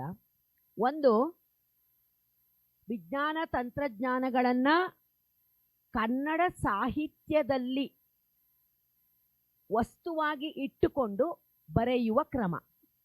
ಇನ್ನೊಂದು ಅಕಾಡೆಮಿಕ್ ರೈಟಿಂಗು, ಅದು ಕನ್ನಡ ಮಾಧ್ಯಮ ಮಾತ್ರ, ಅದು ಸಾಹಿತ್ಯ ಅಲ್ಲ. ನಾನು ಅಂದ್ಕೊಂಡಿದ್ದು ಈ ವೇದಿಕೆಯ ಮುಖಾಂತರ ನಾವು ಸಾಹಿತ್ಯ ಅನ್ನೋ ಶಬ್ದ ಇರೋದ್ರಿಂದ ಸಾಹಿತ್ಯದಲ್ಲಿ ನಮ್ಮ ವಿಜ್ಞಾನ ಮತ್ತು ತಂತ್ರಜ್ಞಾನಗಳನ್ನು ನಾವು ತರಬಹುದಾದ ಕ್ರಮ ಮತ್ತು ಅದನ್ನು ಓದುಗರ ಸ್ನೇಹಿಯಾಗಿ ಇಲ್ಲ, ಅದು ಮುಂದುವರಿಸಿ, ಅದಕ್ಕೆ ಉತ್ತರ ಕೊಡಿ. ಆ ಪ್ರಶ್ನೆ ಇದೆ, ನೀವೀಗಲೇ ಹೇಳ್ಬೋದು. ಆ ದೃಷ್ಟಿಯಲ್ಲಿ ತಯಾರಿ ಬಗ್ಗೆ ಆ ಪ್ರಶ್ನೆ ಇದೆ, ನೀವು ಉತ್ತರ ಕೊಡ್ಬೋದು, ಆ ನೆಲೆಯಲ್ಲೂ ಮಾತಾಡ್ಬೋದು. ಆ ದೃಷ್ಟಿಯಲ್ಲಿ ಬರೆಯುವವನ ತಯಾರಿ, ಅದನ್ನ ಹೇಳಲಿಕ್ಕೆ ಹೌದು, ಆ ನೆಲೆಗೆ ಬರ್ತೇವೆ. ಅದು ಮುಖ್ಯವಾಗಿ ಅದಕ್ಕೆ ನಾನು ಹೇಳ್ತಿರೋದು, ವಸ್ತುವಿನ ಭಾರವನ್ನು ಓದುಗನಿಗೆ ದಾಟಿಸಲಾರದಂತೆ, ವಸ್ತುವಿನ ಘನತೆಯನ್ನು ಓದುಗ ತುಂಬ ಹಗೂರಕ್ಕೆ ಪರಿಭಾವಿಸದಂತೆ, ಈ ಘನ ಮತ್ತು ಲಘು ಸಮತೋಲನ ಸಾಧಿಸಿಕೊಂಡು ನಾವು ಬರೆಯುವಾಗ ಆ ವಸ್ತುವನ್ನ ಅಥವಾ ಆ ವಿಚಾರವನ್ನ ನಾನು ತುಂಬ ಚೆನ್ನಾಗಿ ಮೊದಲು ಮನಗಂಡು, ಈಗ ಹುಲ್ಲು ತಿಂದ ಹಸು ಹಾಲು ಕೊಡೋ ಥರ ಆ ವಸ್ತುವನ್ನ ಅಥವಾ ವಿಚಾರವನ್ನ ನಾನು ತುಂಬ ಸರಿಯಾಗಿ ಪರಿಭಾವಿಸಿಕೊಂಡ ನಂತರ ಅದನ್ನ ಓದುಗ ಸ್ನೇಹಿಯಾಗಿ, ಓದುಗನಿಗೆ ಒಂದು ಅಭಿರುಚಿ ರುಚಿ ಉಳಿಯುವ ಥರದಲ್ಲಿ ಆ ಎಲ್ಲ ಒಂದು ಘನತೆಯೊಂದಿಗೆ ಆ ವಿಚಾರವನ್ನು ದಾಟಿಸೋದು ಹೇಗೆ ಅನ್ನೋದಕ್ಕಾಗಿ ಮೊದಲು ಬರೆಯುವಣಿಗೆಯ ಒಂದು ಫಾರ್ಮ್ ಯಾವುದಿದ್ರೆ ಒಳ್ಳೆಯದು ಅಂತ, ಆಮೇಲೆ ಆ ಫಾರ್ಮಿಗೆ ತಕ್ಕ ಹಾಗೆ ನಾನು ಅದನ್ನು ಯಾವ ರೀತಿಯಲ್ಲಿ ಮುಖಾಮುಖಿಯಾಗಿ ಬರವಣಿಗೆಗೆ ಇಳಿಸಬಹುದು ಅಂತ, ಮತ್ತು ನನ್ನ ಬರವಣಿಗೆ ನಾನು ಮಾಡ್ತಾ ಇದ್ದಾಗ ನಾನು ಹೇಳಿದ ಹಾಗೆ ಅದು ತಂತ್ರಜ್ಞಾನದ, ವಿಜ್ಞಾನದ ಒಂದು ತಾಂತ್ರಿಕಾಂಶಗಳು ಉಳಿಬೇಕು, ಆದರೆ ಕ್ಲಿಷ್ಟ ಅನ್ನಿಸಬಾರ್ದು. ಈ ಎರಡೂ ರೀತಿಯಲ್ಲಿ ಬರೆಯುವ ಮುಖ್ಯವಾದ ಸವಾಲು, ಅದಕ್ಕೆ ಸಾಕಷ್ಟು ಮಟ್ಟದಲ್ಲಿ ತಯಾರಿ, ಖಂಡಿತವಾಗಿ ಶ್ರದ್ಧೆ ಮತ್ತು ಪ್ರಾಮಾಣಿಕತೆಯನ್ನು ಇಟ್ಟುಕೊಂಡು ಬರೆಯುವಾಗ ನಾವು ಅದನ್ನು ಬರೀಬಹುದು. ಅತ್ಯಂತ ಮುಖ್ಯವಾಗಿ ಸ್ವಲ್ಪ ಹಾಸ್ಯ, ವಿನೋದ, ಲಘು ಮನೋಭಾವ ನಮಗಿದ್ರೆ ನಾವು ಅದನ್ನು ಕಡಿಮೆ ಕ್ಲಿಷ್ಟವಾಗಿ, ಸಂಕೀರ್ಣವಾಗಿ ಬರೀಬಹುದು. ನೇಮಚಂದ್ರ, ಈಗ ಅವರ ಮಾತಿನ ಹಿನ್ನೆಲೆಯಲ್ಲೇ ಒಂದು ಪ್ರಶ್ನೆ ಇದೆ, ಅದನ್ನು ನಾನು ಒಟ್ಟು ಕ್ರೋಢೀಕರಿಸಿ ಕೇಳ್ತೇನೆ. ವಿಜ್ಞಾನ ರೂಪದ ಅಲ್ಲ, ಈ ಪ್ರಶ್ನೆ ಆದಮೇಲೆ ಸೇರಿಸಿ, ಅದಕ್ಕೆ ನಿಮ್ಗೆ ಅನುಕೂಲ ಆಗುತ್ತೆ. ಈಗ ವಿಜ್ಞಾನ ರೂಪದ ಬರವಣಿಗೆಯಲ್ಲಿ ನಾವು ಕಲ್ಪನೆಯನ್ನು ಸೇರಿಸಿ ಒಂದು ಅಸಾಧ್ಯವಾದದ್ದನ್ನು ಹೇಳುವ ಪ್ರಯತ್ನದಲ್ಲಿ ಇರ್ತೇವೆ. ಓದುಗ ಅದನ್ನು ಹೇಗೆ ಸ್ವೀಕರಿಸ್ತಾನೆ ಮತ್ತು ಸ್ವೀಕರಿಸಬೇಕು ಅಂತ ಹೇಳುವ ಒಂದು ಸಣ್ಣ ಸಾಧ್ಯತೆ ಮತ್ತು ಭಯ ಇರ್ತದ, ಅಥವಾ ಅದನ್ನು ಹೇಗೆ ನಿವಾರಿಸ್ಬೋದು? ಮೊದಲಿಗೆ ನಾನು ಪ್ರಜ್ಞಾ ಅವರು ಹೇಳಿದ್ದನ್ನ ಒಪ್ತೀನಿ. ಯಾಕೆಂದ್ರೆ ನಾವು ಒಂದು ವಿಜ್ಞಾನದಂತಹ ವಿಷಯದ ಬಗ್ಗೆ ಬರೆಯೋಕೆ ಹೋಗ್ಬೇಕಾದ ತಯಾರಿ ತುಂಬಾ ಬೇಕು. ನನಗೆ ಆ ವಿಷಯದ ಬಗ್ಗೆ ಸಂಪೂರ್ಣ ನಾನು ಮೊದಲು ಅರ್ಥ ಮಾಡ್ಕೊಂಡಿರ್ಬೇಕು. ನನಗೆ ಅರ್ಥವಾದರೆ ಆಗ ಅದನ್ನ ಸರಳ ಭಾಷೆಯಲ್ಲಿ ನನ್ನ ಮಾತುಗಳಲ್ಲಿ ವಿವರಿಸೋದಕ್ಕೆ ಸಾಧ್ಯ ಆಗತ್ತೆ. ಇನ್ನೊಂದು, ಓದುಗರು ಹೇಗೆ ಪರಿಗಣಿಸುತ್ತಾರೋ ಅನ್ನೋದು, ನಾನು ಬರಹ ಮಾಡ್ತಾ ಇರ್ಬೇಕಾದಾಗ ನನ್ನ ಎದುರಿಗೆ ಓದುಗರು ಇರೋದಿಲ್ಲ. ನನ್ನ ಎದುರಿಗೆ ಮೊದಲು ನನಗೆ ಅರ್ಥವಾಗುತ್ತಾ? ನಾನು ಒಂದು ಹೈಸ್ಕೂಲ್ ವಿದ್ಯಾರ್ಥಿ ಆಗಿದ್ರೆ ನಾನು ಬರಿತಾ ಇರೋದು ನನಗೆ ಅರ್ಥ ಆಗುತ್ತಾ? ಆ ಪ್ರಶ್ನೆಗಳನ್ನ ನಾನು ಕೇಳ್ಕೊಳ್ತೀನಿ. ಅಗಾಧವಾದ ತಯಾರಿ ಯಾಕೆ ಬೇಕು ಅಂತ ಹೇಳಿದ್ರೆ, ಒಂದು ವಿಜ್ಞಾನದ ವಿಷಯವನ್ನು ನಾವು ಅರ್ಥಕೊಳ್ದಲೇ ಸುಮ್ಮನೆ ಹೇಳಿಕೆಯಾಗಿ ಬರೆಯೋಕ್ಕಾಗೋದಿಲ್ಲ. ಅದು ಕಲ್ಪನೆಯ ವಿಷಯ ಅಲ್ಲ. ಮೊದಲು ಅದರ ಆಧಾರ ವಿಜ್ಞಾನ. ಉದಾಹರಣೆಗೆ, ಫಾರ್ ಎಕ್ಸಾಂಪಲ್, ನಾನಿರೋದು ವೈಮಾನಿಕ ರಂಗ. ಸುಮಾರು ಸತಿ ವೈಮಾನಿಕ ರಂಗದ ಬಗ್ಗೆ, ಅರೆ ಈ ಅಡ್ವಾನ್ಸ್ ಲೈಟ್ ಹೆಲಿಕಾಪ್ಟರ್ ಎಷ್ಟೊಂದು ವರ್ಷ ಹಿಡಿಸ್ತಲ್ಲ, ತೇಜಸ್ಸು ಯುದ್ಧದ ವಿಮಾನ ಎಷ್ಟು ವರ್ಷ ಹಿಡಿಸ್ತಲ್ಲ ಅನ್ನೋಂತಹ ಜನಸಾಮಾನ್ಯರ ಹೇಳಿಕೆ ಮಾತುಕತೆ ಕೇಳ್ತಾ ಇದ್ವಿ. ವೈಮಾನಿಕ ರಂಗದಲ್ಲಿ ಇರೋದ್ರಿಂದ ಅವುಗಳ ಬಗ್ಗೆ ಬರೆಯೋದು ನನ್ನ ಒಂದು ಜವಾಬ್ದಾರಿ, ಕರ್ತವ್ಯ ಅಂದ್ಕೊಂಡು ಅದೇ ರಂಗದಲ್ಲಿ ದುಡಿದ್ರೂ ಕೂಡ ನಾನು ಬಹಳಷ್ಟು ಅದರ ಬಗ್ಗೆ ಅಧ್ಯಯನ ಮಾಡಿಬಿಟ್ಟು ಸರಳವಾಗಿ ಬರೆಯೋಕ್ಕೆ ಪ್ರಯತ್ನ ಪಡ್ತಾ ಇದ್ದೆ. ಉದಾಹರಣೆಗೆ, ನಾನು 1985ರಲ್ಲಿ HALಗೆ ಸೇರಿದಾಗ ನಮ್ಮ ದೇಶದ ಮೊಟ್ಟ ಮೊದಲ ದೇಶೀಯ ವಿನ್ಯಾಸದ ಮಲ್ಟಿ ರೋಲ್ ಮಲ್ಟಿ ಮಿಷನ್ ಬಹುಪಾತ್ರಧಾರಿ ಅಡ್ವಾನ್ಸ್ ಲೈಟ್ ಹೆಲಿಕಾಪ್ಟರ್, ಅದು ಅತ್ಯಾಧುನಿಕ ಹಗುರ ಹೆಲಿಕಾಪ್ಟರು, ಧ್ರುವ ಅಂತಲೂ ಕರೀತಾರೆ, ಶಸ್ತ್ರಗಳನ್ನ ಹಾಕಿದ ಮೇಲೆ ರುದ್ರ ಅಂತಲೂ ಕರೀತಾರೆ. ಆ ಹೆಲಿಕಾಪ್ಟರು ಡ್ರಾಯಿಂಗ್ ಬೋರ್ಡ್ ಮೇಲಿತ್ತು. ಆ ಹೆಲಿಕಾಪ್ಟರ್ ಜೊತೆಗೆ ನಾನು ಬೆಳೆದಿದ್ದೀನಿ ಅಂತ ಹೇಳಬೇಕು. ಆ ಮೊದಲ ಹೆಲಿಕಾಪ್ಟರ್ನ ಒಂದು ಹಾರಾಟ ಇದೆಯಲ್ಲ, ನೆಲದಿಂದ ನಾವು ಭಾರತೀಯರು ಮೊಟ್ಟ ಮೊದಲ ಬಾರಿಗೆ ಒಂದು ಮಿಲಿಟರಿ ಹೆಲಿಕಾಪ್ಟರು ಡಿಸೈನ್ ಮಾಡಿದ್ದೀವಿ. ಅದು ನೆಲದಿಂದ ಇಷ್ಟೇ ಎತ್ತರ ಏರಿದೆ. ಆ ಸಮಯದಿಂದ ಅದೇ ಹೆಲಿಕಾಪ್ಟರು, ಬೇರೆ ಯಾವ ಹೆಲಿಕಾಪ್ಟರು ವಿಶ್ವದ ಅತ್ಯಂತ ಎತ್ತರದ ರಣಭೂಮಿಯಲ್ಲಿ ಹಾರಾಡಿರಲಿಲ್ಲ. ಅಲ್ಲಿ ಹಾರಾಡುವ ತನಕದ ಒಂದು ಪಯಣ ಇತ್ತಲ್ಲ, ಅದನ್ನ ನಾವು ಅತ್ಯಂತ ಸರಳವಾಗಿ ಹೇಳಿದಾಗ, ಯಾಕೆ ಇದು ಇಷ್ಟು ಸಮಯ ಹಿಡಿಸುತ್ತೆ? ನಮ್ಮ ಮೇಲೆ ದಿಗ್ಬಂಧನ ಹೇರಿದಂತಹ ಅಮೆರಿಕ ಇರ್ಬೋದು, ಬೇರೆ ದೇಶಗಳಿರ್ಬೋದು, ಇವತ್ತು ಅವರು ಅವರ ಅಪಾಚೆ ಹೆಲಿಕಾಪ್ಟರ್ ಕೊಡ್ತಾರೆ, ಪ್ರಿಡೇಟರು ಕೊಡ್ತಾರೆ. ಆದರೆ ಯಾವ ಕ್ಷಣದಲ್ಲಿ ಅವರು ನಿಮ್ಮ ಮೇಲೆ ದಿಗ್ಬಂಧನ ಸ್ಯಾಂಕ್ಷನ್ ಹಾಕ್ತಾರೆ ಅಂತ ಗೊತ್ತಿರೋಲ್ಲ. ಆ ಕಾರಣಕ್ಕೆ ಎಷ್ಟೇ ಶ್ರಮವಾದರೂ ನಮ್ಮ ಈ ರಕ್ಷಣಾ ದಳದ ಡಿಫೆನ್ಸ್ ಟೆಕ್ನಾಲಜಿನ ನಾವು ಸ್ವಾವಲಂಬಿಗಳಾಗಿ ಮಾಡ್ಕೊಂಡು ಹೋಗೋದು ಅಗತ್ಯ ಇದೆ. ಇವನ್ನೆಲ್ಲ ಲೇಖನದಲ್ಲಿ ಬರೆಯೋದು ನನಗೆ ಮುಖ್ಯ ಅನ್ನಿಸ್ದಾಗ ಅಗಾಧವಾದ ಅದರ ಹಿಂದಿನ ಒಂದು ಅಧ್ಯಯನ ಬೇಕಾಗುತ್ತೆ. ಖಂಡಿತ ವಿಜ್ಞಾನ ಅಂತ ಹೇಳಿದ್ರೆ ಒಂದು ಖಚಿತತೆ ಕಲ್ಪನೆ ಅಲ್ಲ. ಆದರೆ ನಾನು ಇನ್ನೊಂದು ಪ್ರಶ್ನೆಯನ್ನು ಇನ್ನೊಂದು ರೀತಿಯಲ್ಲಿ ಕೇಳ್ತೇನೆ. ಈಗ ಏನು ನಾವು ಹಾರುವ ತಟ್ಟೆ ಅಂತ UFO ಅಂತ ಹೇಳ್ತೀವಿ, ಅದು ಇವತ್ತಿಗೂ ನಮಗೊಂದು ವಿಜ್ಞಾನ ಆಗಿ ಕಾಣ್ತದೆ, ವಿಜ್ಞಾನದ ರೂಪದಲ್ಲಿ ಕಾಣುತ್ತೆ. ಅದೊಂದು ಕಲ್ಪನೆ ಇವತ್ತಿಗೂ, ಅಥವಾ ನಿಶ್ಚಿತತೆ ಇಲ್ಲ. ಇದನ್ನು ಯಾಕೆ ನಾನು ಕೇಳ್ತಾ ಇದ್ದೆ ಅಂತ ಹೇಳಿದ್ರೆ, ಒಂದು ಮಾತು ಬಂತಲ್ಲಿ, ನಾವು ಓದುಗನನ್ನು ಅದು ಯಾವುದೇ ರೂಪದಲ್ಲಿ ಹಿಡಿದಿಡುವಂಥ ಕೆಲಸವನ್ನು ಸಹ ಈ ಒಂದು ಸಾಹಿತ್ಯ ರೂಪದ ಯಾವುದೇ ಬರವಣಿಗೆ ಮಾಡಲೇಬೇಕು. ನಾನು ವಿಜ್ಞಾನ ರೂಪದಲ್ಲಿ ಬರೀತೇನೆ ಅಂತೇಳಿ ಬಹಳ ಕ್ಲಿಷ್ಟವಾಗಿ ಅಥವಾ ಓದುಗನನ್ನು ತಿಳಿಲಿಕ್ಕೆ ಸಾಧ್ಯ ಆಗದಿದ್ರೆ, ಜನಪ್ರಿಯ ವಿಜ್ಞಾನ ಬರಹದಲ್ಲಿ ಪ್ರಜ್ಞಾ ಅವರು ಹೇಳಿದ್ರು, ನಾವು ಅರಗಿಸಿಕೊಂಡು ಸರಳವಾಗಿ ಬರಿಬೇಕು. ಸೊ ಇದ್ರೊಳಗೆ ವಿಷಯ ಕ್ಲಿಷ್ಟ, ನನಗೆ ಅರ್ಥವಾದ್ರೆ ನಾನು ಸರಳವಾಗಿ ಬರಿಬಲ್ಲೆ. ಉದಾಹರಣೆ ನಾನು ಹೇಳ್ತೀನಿ, ವೈಮಾನಿಕ ಬಿಟ್ಬಿಡಿ, ನಮ್ಮೆಲ್ಲರಿಗೂ ಅರ್ಥ ಆಗುವಂತಹ ಒಂದು ರೋಗ. ಸುಮಾರು 20 ವರ್ಷಕ್ಕೂ ಹಿಂದೆ ನನ್ನ ಚಿಕ್ಕ ಮಗಳಿಗೆ ಬಂದದ್ದು ವೈರಲ್ ರೋಗ.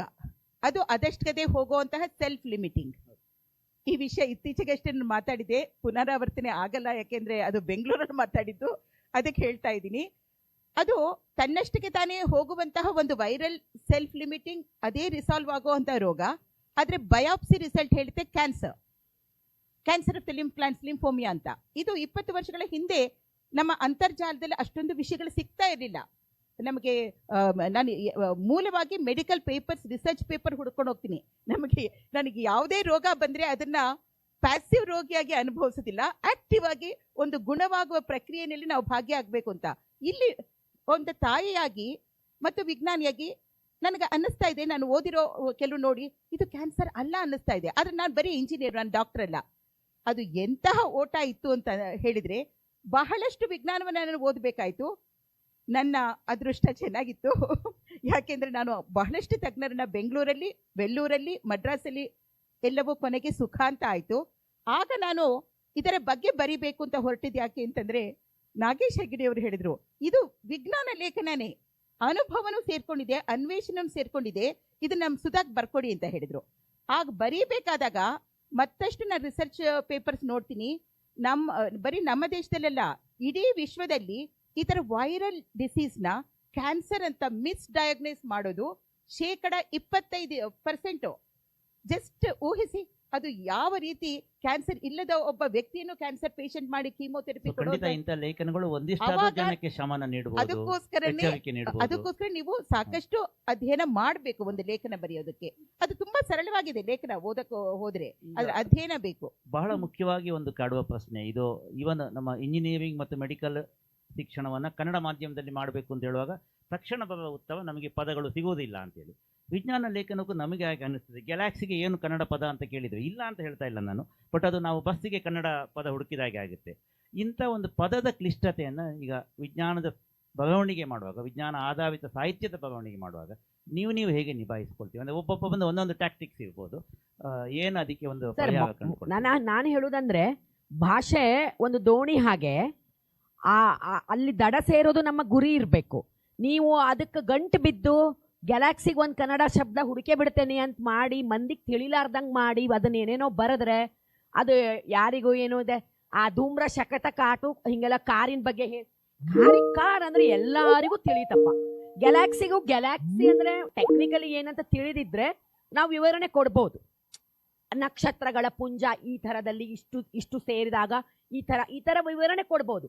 ಅದನ್ನು ಬಿಟ್ಟು ಅದಕ್ಕೊಂದು ಪರ್ಯಾಯ ಶಬ್ದವನ್ನು ಕಂಡುಹಿಡಿಲೇಬೇಕು ಆ ಥರದ ಹಠ ಅವಶ್ಯಕತೆ ಇಲ್ಲ.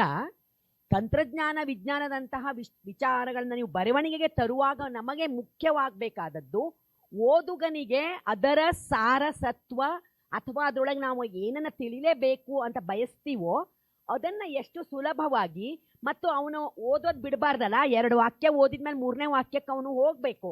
ಹಾಗಾದಾಗ ಅದಕ್ಕೊಂದು ರೋಚಕತೆಯನ್ನು ಅಥವಾ ಅಭಿರುಚಿ ಹಾಳಾಗದ ವಿಚಾರಗಳು ತಿಳಿಯಾದಾಗ್ಯೂ ಅದರ ಘನತೆ ಕಳೆದುಕೊಳ್ಳದೆ ಹೋದ ರೀತಿನಲ್ಲಿ ಅದನ್ನು ನಿಭಾಯಿಸಬೇಕಾಗತ್ತೆ. ಅದಕ್ಕೆ ನಾನು ಹೇಳಿದ್ದು ಎಲ್ಲದಕ್ಕೂ ಕನ್ನಡ ಶಬ್ದ ಬೇಕು ಅನ್ನೋ ಅದು ತುಂಬಾ ಒಂದೊಂದ್ಸಲ ಮೂರ್ಖತನದ ಹಠ ಆಗ್ಬಿಡುತ್ತೆ ಅಂತ. ಮಧು, ಈಗ ಬಹಳ ಒಂದು ನನ್ನ ಪ್ರಕಾರ ಇವತ್ತಿನ ಒಂದು ಗಂಭೀರ ಪ್ರಶ್ನೆ ಅಂತ ಭಾವಿಸ್ಕೊಳ್ತೀನಿ. ಇಷ್ಟು ದಿನ ನಾವು ವಿಜ್ಞಾನ ತಂತ್ರಜ್ಞಾನವನ್ನು ಸಾಹಿತ್ಯದ ಮೂಲಕ ತಲುಪಿಸುವ ಪ್ರಯತ್ನವನ್ನು ಮಾಡ್ತಾ ಇದ್ವಿ, ಮಾಡಬೇಕು ಅಂತೇಳಿ. ಬಟ್ ಇವತ್ತು ಈ ಕ್ಷಣಕ್ಕೆ ನಾವು ಸಾಹಿತ್ಯವನ್ನು ವಿಜ್ಞಾನ ತಂತ್ರಜ್ಞಾನದ ಮೂಲಕ ಅಂದರೆ AI ಮೂಲಕ ತಲುಪಿಸುವಂಥ ಕೆಲಸ ಮಾಡ್ತಾ ಇದ್ದೇವೆ, ಮಾಡಬೇಕಾಗಿದೆ. ಈ ಗೊಂದಲ ಸಹಕಾರಿಯ ಪ್ಲಸ್ ಮೈನಸ್ ಹೇಗೆ ನಿಭಾಯಿಸಬಹುದು? ಆರ್ಟಿಫಿಷಿಯಲ್ ಇಂಟೆಲಿಜೆನ್ಸ್ನ ಏನಕ್ಕೆ ಬಳಸಬೇಕು ಅಂತ ನೀವು ಕೇಳ್ತೇವೆ, ಅಂದರೆ ಸಾಹಿತ್ಯಕ್ಕೆ ಬಳಸಬೇಕಾ ಅಂತ. ಅಂದರೆ ಈಗ ಸಾಹಿತ್ಯವನ್ನು ಆರ್ಟಿಫಿಷಿಯಲ್ ಇಂಟೆಲಿಜೆನ್ಸ್ ಮೂಲಕ ತಂದು ಬಟ್ಟಿ ಇಳಿಸಿ ಮತ್ತೆ ನಾವು ಕೊಡುವಂಥ ಕೆಲಸ ಒಂದಿಷ್ಟು ಅಲ್ಲಿ ಇಲ್ಲಿ ಆಗ್ತಾ ಇದೆ. ಸೊ ಇದು ರಿವರ್ಸ್ ಆಗ್ತಾ ಇದೆ. ಸಾಹಿತ್ಯಕ್ಕೆ ನಾವು ಏನು ತಂತ್ರಜ್ಞಾನ ವಿಜ್ಞಾನವನ್ನು ಕೊಡ್ತಾ ಇದ್ವಿ ಸಾಹಿತ್ಯದ ಮೂಲಕ, ಈಗ ಸಾಹಿತ್ಯವನ್ನೇ ಆ ಒಂದು ಬೇಸಲ್ಲಿ ಕೊಡ್ತಾ ಇದ್ದೇವೆ. ಇದರ ಒಟ್ಟು ಪರಿಣಾಮಗಳು ಏನಾಗ್ಬೋದು ಅಂತಲೂ ಸೇರಿಸ್ಕೊಂಡು ಹೇಳ್ಬೋದು ನೀವು. ಏನು ಬಸ್ಸು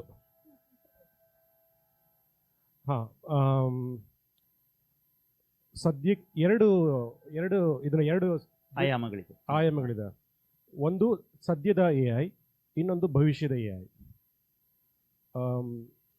ಸದ್ಯದ AI ಅಂತ ನೋಡೋದಾದ್ರೆ, ಅಥವಾ ಯಾವುದೇ ಸದ್ಯ ಅಥವಾ ಭವಿಷ್ಯ ಯಾವುದೇ ಆಗಲಿ AI ಅಂತ ನೋಡೋದಾದ್ರೆ, ಮನುಷ್ಯ ಕ್ರಿಯೇಟಿವಿಟಿನ ಔಟ್ಸೋರ್ಸ್ ಮಾಡಬಾರ್ದು. ಅಂದರೆ ಸೃಜನಶೀಲತೆಯನ್ನು ನಾವು ಇನ್ನೊಬ್ಬರಿಗೆ ಕೆಲಸ ವಹಿಸಬಾರ್ದು. ಅದು ಯಾಕೆ ಅಂತಂದರೆ, ಅದು ವಹಿಸಿದಾಗ ಅದು ಆತನ ಕೆಲಸ ಆಗುತ್ತೆ, ಆತನ ಮಿತಿಗಳಲ್ಲಿ ಅದು ಹೊರಬರುತ್ತೆ. ನೀವು AI ಒಂದು ಕತೆ ಬರೆಸ್ಕೊಂಡ್ರಿ, ಲೇಖನ ಏನೇ ಬರೆಸ್ಕೊಂಡ್ರಿ, ಅದು AI-ದಾಗಿರುತ್ತೆ. ಯಾಕಂದರೆ ಅದರ ಭಾಷೆ ಅದರ ಹೃದಯದಿಂದ ಹುಟ್ಟಿರುತ್ತೆ, ನಮ್ಮ ಹೃದಯದಿಂದ ಹುಟ್ಟಿದ ಸಾಲು ಆಗಿರಲ್ಲ ಅದು. ಆದ್ದರಿಂದ ಅದು ನಮ್ದಲ್ಲ. ಎರಡನೇದು, AI-ಗೆ ಒಂದು ಕಾಂಟೆಕ್ಸ್ಟ್ ಅಂತ ಲಿಮಿಟ್ ಅಂತ ಇದೆ. ಸದ್ಯದ AI-ನಲ್ಲಿ ಕಾಂಟೆಕ್ಸ್ಟ್ ಲಿಮಿಟು ಒಂದು 2 ಮಿಲಿಯನ್ ಇದ್ದರೂ ಕೂಡ, ಅಂದರೆ ಅದು ಇದ್ರ ಭಾಷೆಯಲ್ಲಿ ಸರಳವಾಗಿ ಹೇಳಬೇಕು ಅಂದರೆ ಒಂದು ದೊಡ್ಡ ನಾವೆಲ್ನ ಕಾಂಟೆಕ್ಸ್ಟಲ್ಲಿ ಇಟ್ಕೋಬಹುದು ಅಂತ ಅಂಕಿಅಂಶ ಪ್ರಕಾರ ಇದೆ. ಆದರೆ ಅದು ಸತ್ಯ ಇಲ್ಲ. ಸತ್ಯದ ವಾಸ್ತವದ ಪ್ರಕಾರ ಅದು ಒಂದು ಉದ್ದದ ಒಂದು ಲೇಖನ ಕಾಂಟೆಕ್ಸ್ಟ್ ಮಾತ್ರ ಅದು ತನ್ನ ಕಾಂಟೆಕ್ಸ್ಟಲ್ಲಿ ಇಟ್ಕೊಳ್ಳೋಕೆ ಸಾಧ್ಯ. ಆದ್ದರಿಂದ ನಾನ್ ಫಿಕ್ಷನ್ನಿಗೆ ಮಾಹಿತಿಯ ವ್ಯಾಲಿಡೇಷನ್ಗೋಸ್ಕರ AI ಬಳಸೋದ್ರಲ್ಲಿ ತಪ್ಪಿಲ್ಲ. ಆದರೆ ನಾವೊಂದು ಫಿಕ್ಷನ್ ಬರೀಬೇಕಾದ್ರೆ AI ಬರೆಸೋದು ತಪ್ಪು ಹೌದು. ಆಮೇಲೆ ಆದರೆ AI ಮಿತಿ ಇದೆ ಅದು ಹೌದು. ಯಾಕಂದರೆ ಅದು ಅಂದರೆ ಎರಡು ರೀತಿ ಇದೆ. ಒಬ್ಬ ಲೇಖಕ ಎ ಐ ಮೀರಿರಬೇಕು, ಅವಾಗಷ್ಟೇ ಅವನಿಗೆ ಗೊತ್ತಾಗುತ್ತೆ ಎ ಐನಲ್ಲಿ ಈ ಮಿತಿ ಇದೆ ಅಂತ. ಎ ಐಗಿಂತ ಕೆಟ್ಟದಾಗಿ ಬರೆಯೋನಿದ್ರೆ ಅವನಿಗೆ ಅದೇ ಶ್ರೇಷ್ಠವಾಗಿ ಕಾಣುತ್ತೆ. ಬಹುಶಃ ನಿಮ್ಮ ಉತ್ತರಕ್ಕೆ ನನ್ನ ಒಂದಷ್ಟು ಉತ್ತರ ಸೇರಿಸ್ತೇನೆ ನಾನು. ಈ ಕ್ಷಣದಲ್ಲಿ ನನಗೆ ಇವತ್ತಿನ ಘಟನೆ, ಇವತ್ತು ಬೆಳಿಗ್ಗೆ ಈ ಸಮಾರಂಭವನ್ನು ಉದ್ಘಾಟನೆ ಮಾಡುವಾಗ ಇಬ್ಬರು ಕರ್ನಾಟಕ ಸರ್ಕಾರದ ಘನ ಮಂತ್ರಿಗಳಿದ್ದರು. ಒಬ್ಬರು ಬೆಳಿಗ್ಗೆ ಹೇಳಿದರು, ಸಹಜವಾಗಿ ಈ ಮೊಬೈಲಿಂದಾಗಿ ನಾವು ಸಾಹಿತ್ಯವೆಲ್ಲವನ್ನು ಮರೆತು ಬರೀ ಸೈನ್ಸ್ ಆ್ಯಂಡ್ ಟೆಕ್ನಾಲಜಿ, ವಿಜ್ಞಾನ ತಂತ್ರಜ್ಞಾನದಲ್ಲಿ ಮಾತ್ರ ಇದ್ದೇವೆ ಅಂತೇಳಿ. ಮತ್ತೆ ಬಂದ ಮಂತ್ರಿಗಳು ಹೇಳಿದ್ರು, ಏನಿದ್ರು ನಮಗೆ ಸಾಹಿತ್ಯವೇ ಮೂಲ, ರಾಜಕಾರಣಕ್ಕೂ ಇರ್ಬೋದು ಗೊತ್ತಿಲ್ಲ ಅಂತ ಹೇಳಿದರು. ನನಗೆ ಏನೋ ಕಲ್ಪನೆ ಬಂತು ಅಂತ ಹೇಳಿದರೆ, ಈ ಟೆಟ್ರಾ ಪ್ಯಾಕ್ ಮತ್ತು ಅದರೊಳಗಿನ ಯಾವುದೇ ಜ್ಯೂಸು, ಟೆಟ್ರಾ ಪ್ಯಾಕ್ ಒಂದು ಪ್ಯೂರ್ ವಿಜ್ಞಾನ, 6 ಲೇಯರ್ಸ್ ಆಗಿ ಏನೋ ಒಂದು ಪ್ಯಾಕಿಂಗಿಗೆ, ಲಿಕ್ವಿಡ್ ಪ್ಯಾಕಿಂಗಿಗೆ ಬರುತ್ತೆ. ಅದು ಅತ್ಯಂತ ಒಂದು ಉದಾಹರಣೆ ಕೊಡಬಹುದಾದಂಥ ಒಂದು ಪ್ಯೂರ್ ವಿಜ್ಞಾನ. ಆ ಟೆಟ್ರಾ ಪ್ಯಾಕ್ ಒಳಗಿರುವಂಥ ಯಾವುದೇ ಪಾನೀಯ ಒಂದು ಸಾಹಿತ್ಯ. ಅದು ಹೇಗೆ ಒಂದಕ್ಕೊಂದು ಮೇಳೈಸಿಕೊಂಡು ಜನವನ್ನು ತಲುಪ್ತಾ ಇದೆ ಅಂತ ಹೇಳೋದಕ್ಕೆ ನಾನು ಹೇಳಿದ್ದು. ಹಾಗೆ ಎಐಯ ಚಾಲೆಂಜನ್ನು ಅಥವಾ ಅದರ ಸಾಧ್ಯತೆಯನ್ನು ನಾವು ಭಾಳ ಸೂಕ್ಷ್ಮವಾಗಿ ಗಮನಿಸಿಕೊಂಡು ಬರೆದು ಬೆಳೆದ್ರೆ ಎಲ್ಲ ಒಂದು ಕಡೆ ಸಾಕಾರನೂ ಆಗ್ಬೋದು, ಒಂದಿಷ್ಟು ಇತಿಮಿತಿಗಳನ್ನು ನಮ್ಮೊಳಗೆ ಕಟ್ಟಿಕೊಂಡು ಅಂತ ಭಾವಿಸ್ತೇನೆ ನಾನು. ನೀವೇನಾದ್ರು ಹೇಳ್ತೀವೋ ಮುಂದಿನ ಪ್ರಶ್ನೆಗೆ ಹೋಗ್ಲಾ ಅಂತ ಪ್ಲೀಸ್. ಎಐ ಆರ್ಟಿಫಿಷಿಯಲ್ ಇಂಟೆಲಿಜೆನ್ಸ್, ಕೃತಕ ಬುದ್ಧಿವಂತಿಕೆ, ಮಧು ಅವ್ರು ಹೇಳಿದ ಹಾಗೆ ಅದಕ್ಕೆ ಔಟ್ಸೋರ್ಸ್ ಮಾಡಬೇಡಿ ನಿಮ್ಮ ಕ್ರಿಯೇಟಿವಿಟಿನ. ಜೊತೆಗೆ ಅವರು ಇನ್ನೊಂದು ಹೇಳಿದರು, ವ್ಯಾಲಿಡೇಷನ್ ಅಂತ ಹೇಳ್ಬಿಟ್ಟು. ಆ ವ್ಯಾಲಿಡೇಷನ್ನು ಸಾಹಿತ್ಯಕ್ಕಿಂತ ಹೆಚ್ಚಾಗಿ ವಿಜ್ಞಾನದ ರಂಗದಲ್ಲಿ ತುಂಬ ಅನುಕೂಲಕ್ಕೆ ಬರುತ್ತೆ. ಅಲ್ಲ, ವಿಜ್ಞಾನ ಈಗ ತಾನೇ ಒಂದು ಉದಾಹರಣೆ ಹೇಳಿದೆ, ತಪ್ಪು ತಪಾಸಣೆ ಅದು ಹ್ಯೂಮನ್ ಎರರು 25% ಇದೆ. ಇವತ್ತು ಆರ್ಟಿಫಿಷಿಯಲ್ ಇಂಟೆಲಿಜೆನ್ಸ್ ಬಳಸ್ಕೊಂಡು ತುಂಬ ಎಳೆಯ ಇಂಜಿನಿಯರ್ಗಳು ಅಲ್ಲ, ಅವ್ರು ಇನ್ನೂ ಓದ್ತಾ ಇರೋವಂತಹ ಮಕ್ಕಳುಗಳು ಆರ್ಟಿಫಿಷಿಯಲ್ ಇಂಟೆಲಿಜೆನ್ಸ್ ಮೂಲಕ ಈ ತಪ್ಪು ತಪಾಸಣೆಯನ್ನು ಅತ್ಯಂತ ಕಡಿಮೆ ಮಾಡುವಂತಹ, ಯಾಕೆಂದರೆ ಆ machine it learns very fast, ತುಂಬ ಶೀಘ್ರವಾಗಿ ಅದು ಕಲಿಯುತ್ತೆ ಮನುಷ್ಯ ಕಲಿಯೋಕ್ಕಿಂತ ಹೆಚ್ಚಾಗಿ. ಅದು ವೈದ್ಯರನ್ನ ರಿಪ್ಲೇಸ್ ಮಾಡೋದಿಲ್ಲ, ಆದರೆ ವೈದ್ಯರಿಗೆ ಅದು ಒಂದು ಸಹಾಯಕನಾಗತ್ತೆ. ಆ ರೀತಿ ಸಾಹಿತಿಗಳಿಗೂ ಕೂಡ ಕೃತಕ ಬುದ್ಧಿವಂತಿಕೆ ಸಹಾಯ ಪಡ್ಕೊಳ್ಳಿ. ನೀವು ಏನೇನು ಪುಸ್ತಕಗಳು ಬಂದಿದೆ, ಈ ಒಂದು ವಿಷಯ ಯಾವ್ದು ರಿಸರ್ಚ್ ಪೇಪರ್ ಇದೆ, ನಾನೇನಾದ್ರು ಹುಡುಕ್ಬೇಕು ಅಂತಂದ್ರೆ ಅದು ತಕ್ಷಣಕ್ಕೆ ಒಂದು ಪಟ್ಟಿ ಕೊಡುತ್ತೆ. ಆದರೆ ಅದು ಕೊಟ್ಟಿರೋ ಪಟ್ಟಿ ಸರಿ ಅಂದ್ಕೋಬೇಡಿ. ಉದಾಹರಣೆಗೆ ಇವತ್ತು ಒಂದೇ ಒಂದು ಕವಿತೆ ಬರೆದಿರೋ ಅಂತಹ ಒಬ್ಬ ವ್ಯಕ್ತಿ 1,000 ಫೇಸ್ಬುಕ್ಕಲ್ಲಿ ಸೋಷಿಯಲ್ ಮೀಡಿಯಾದಲ್ಲಿ ಹಾಕಿದರೆ 1,000 ಆಕೆ ಬಗ್ಗೆ ಅಥವಾ ಆತನ ಬಗ್ಗೆ ನಿಮಗೆ ಹುಡುಕ್ದಾಗ ಸಿಗುತ್ತೆ. ಉದಾಹರಣೆಗೆ ಪ್ರೊಫೆಸರ್ ಜಿ ಗುಂಡಣ್ಣ ಅವರು 10ಕ್ಕಿಂತ ಹೆಚ್ಚಾಗಿ ಕೃತಿಗಳನ್ನ ಸ್ವಾತಂತ್ರ್ಯ ಪೂರ್ವ ಮತ್ತು ಸ್ವಾತಂತ್ರ್ಯ ನಂತರ ಬರೆದಿರೋರು. ಅವ್ರನ್ನ ನೀವು ಗೂಗಲ್ ಮಾಡಿ, ಒಂದೇ ಒಂದು ಕೂಡ ನಿಮಗೆ ಮಾಹಿತಿ ಸಿಗೋಲ್ಲ. ಯಾಕೆ ಅಂತಂದ್ರೆ ಯಾರು ಬರೆದು ಹಾಕಿರಲ್ಲ. ಕೃತಕ ಬುದ್ಧಿವಂತಿಕೆ ಯಾರಾದರೂ ರಿಸರ್ಚ್ ಮಾಡಿ ಬರೆದು ಹಾಕಿದ್ರೆ ಅದನ್ನು ತೆಗೆದುಕೊಂಡು ಅದು ಬಳಸಿಕೊಂಡು ಅದರ ಮೇಲೆ ಉತ್ತರ ಕೊಡುತ್ತೆ. ಅದು ಸಂಪೂರ್ಣವಾಗಿ ಸತ್ಯವಾದ ವಿಷಯ ಆಗಿರಲ್ಲ. ನಿಮಗೆ ಆ ವಿಷಯದ ಬಗ್ಗೆ ತಜ್ಞತೆ ಇರಬೇಕು, ಇದು ಸರಿನಾ ತಪ್ಪಾ ಅಂತ ನೋಡೋದಕ್ಕೆ. ನೀವೇನಾದ್ರೂ ಜಿ ಗುಂಡಣ್ಣ ಅಂತ ನಾನು ಮೊನ್ನೆ ಗೂಗಲ್ ಮಾಡಿ ನೋಡಿದಾಗ ಅದು 2 ಪೇಜ್ ಕೊಡ್ತು, ಪ್ರೊಫೆಸರ್ ಗುಂಡಣ್ಣ ಕಲಬುರ್ಗಿ ಅವ್ರ ಬಗ್ಗೆ. ನನಗೇನಾದ್ರೂ ಗೊತ್ತಿಲ್ಲ ಆ ಗುಂಡಣ್ಣ ಬೇರೆ ಈ ಗುಂಡಣ್ಣ ಬೇರೆ ಅಂತಂದ್ರೆ ಉದ್ದಕ್ಕೆ ಬರ್ಕೊಂಡು ಹೋಗ್ತೀನಿ. ಅದಕ್ಕೆ ಅಷ್ಟು ನಮಗೆ ತಜ್ಞತೆ ಇರಬೇಕು, ಅದು ಹೇಳ್ತಾ ಇರೋದು ಸರಿ ಇದೆಯಾ ತಪ್ಪಿದೆಯಾ ಅಂತ ಹೇಳಿ.